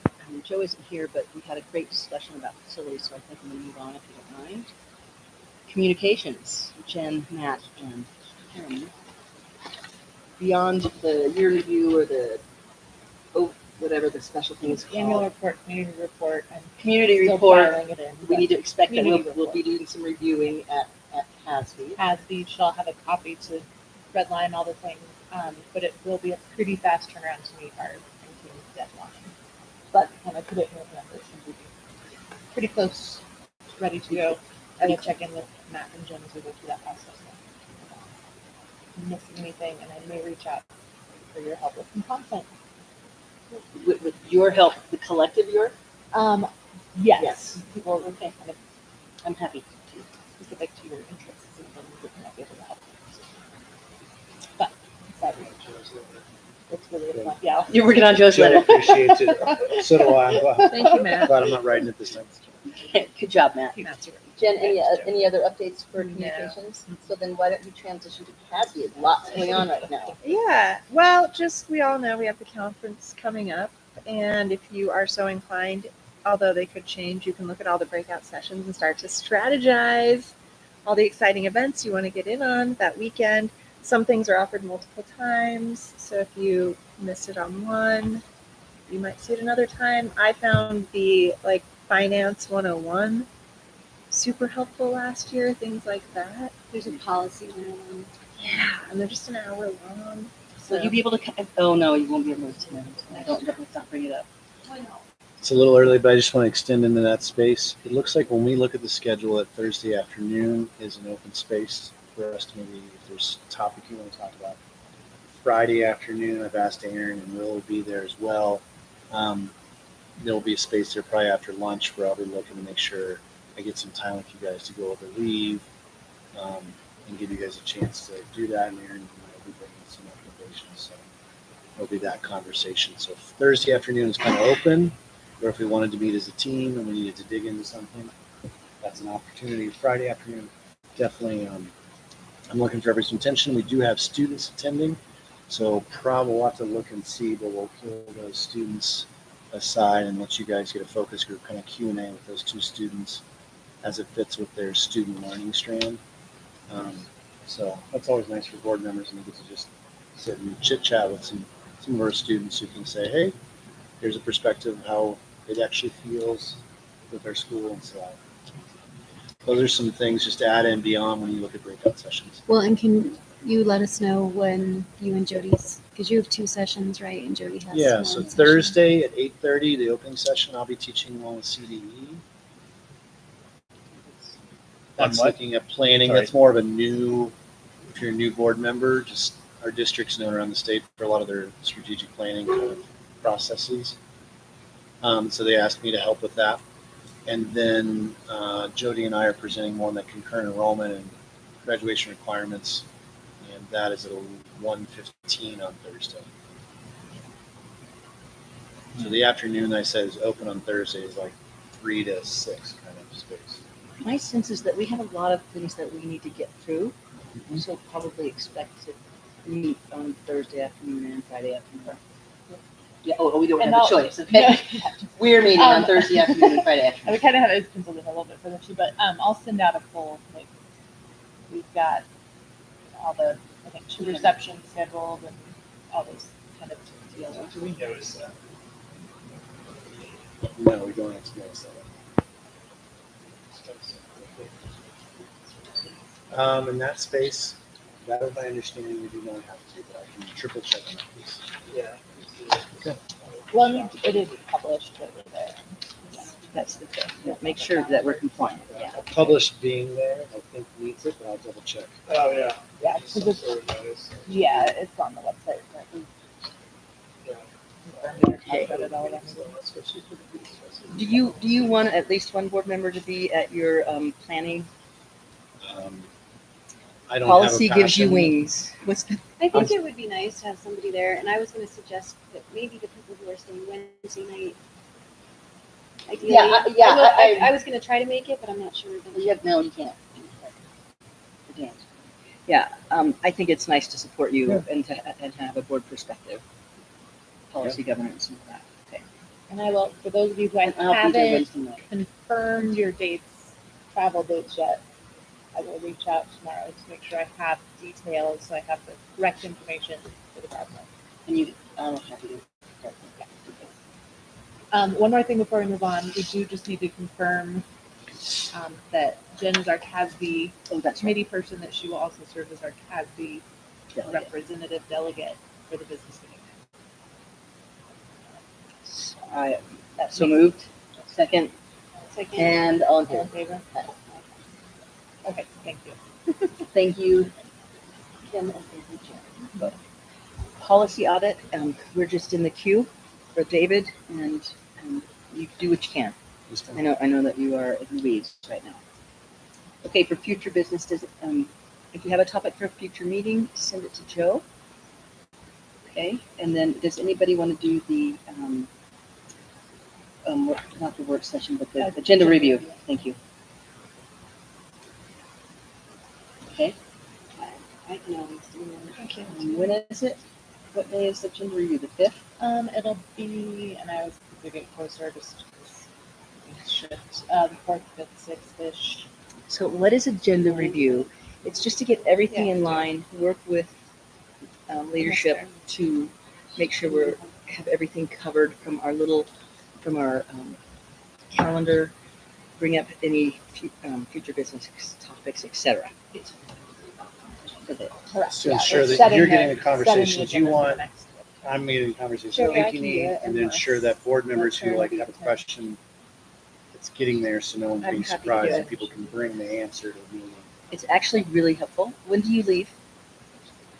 Okay, She will not be you will, but take the opportunity to do it because there's deeper discussions and guidance. It's very useful. Okay, Jen? Yeah, you will. Okay, thank you. Okay, and then we have a conflict with in May. Oh, first, sorry. We have to do the, remember that we have a work session December 12th at 5 and then a regular meeting at 6. January retreat, confirmed dates. And we had talked about Was it the 18th? the 20th. The 20th. Yep, the 20th, which is a Saturday, we had talked about, and I just want to make sure that if we get closer, still makes sense and put it officially on the calendar and on the website. On my calendar, it says school board work session. Yeah. Not School board. retreat. I think I was, mine I says- we were was gonna stop corrected in the word calling it retreat that. is not quite the Yeah. appropriate word. I It is have- a work session, a full day work I'd appreciate appreciate that. Mandy, do you want me to I invite will you to update. mine? It says Thanks, It's board, not a retreat. board grind. Board grind. I mean, I actually I'm think not it's saying fun. it's I just bad, don't think it's we should call it a A retreat. retreat You don't has need to some, give the implication to the community that it is a retreat. That we're retreating. Right, Thank you. but We're buying a There's bunch no of food. massage, We're going to there's spa. no yoga. right, some essential oils and party favors. Okay, so, okay, January 20th. January 20th. Everybody's locking it in. lock and load. We can continue to kind of dive. Okay, we into have a detail. May meeting conflict with Press Market Night. So what are our options, David? Let me work course with service and bring a solution back to you. I don't, Let me We'll just say figure that out now though, that we have a date. I'm really excited that they changed their market night to a Tuesday because that was a big request. okay.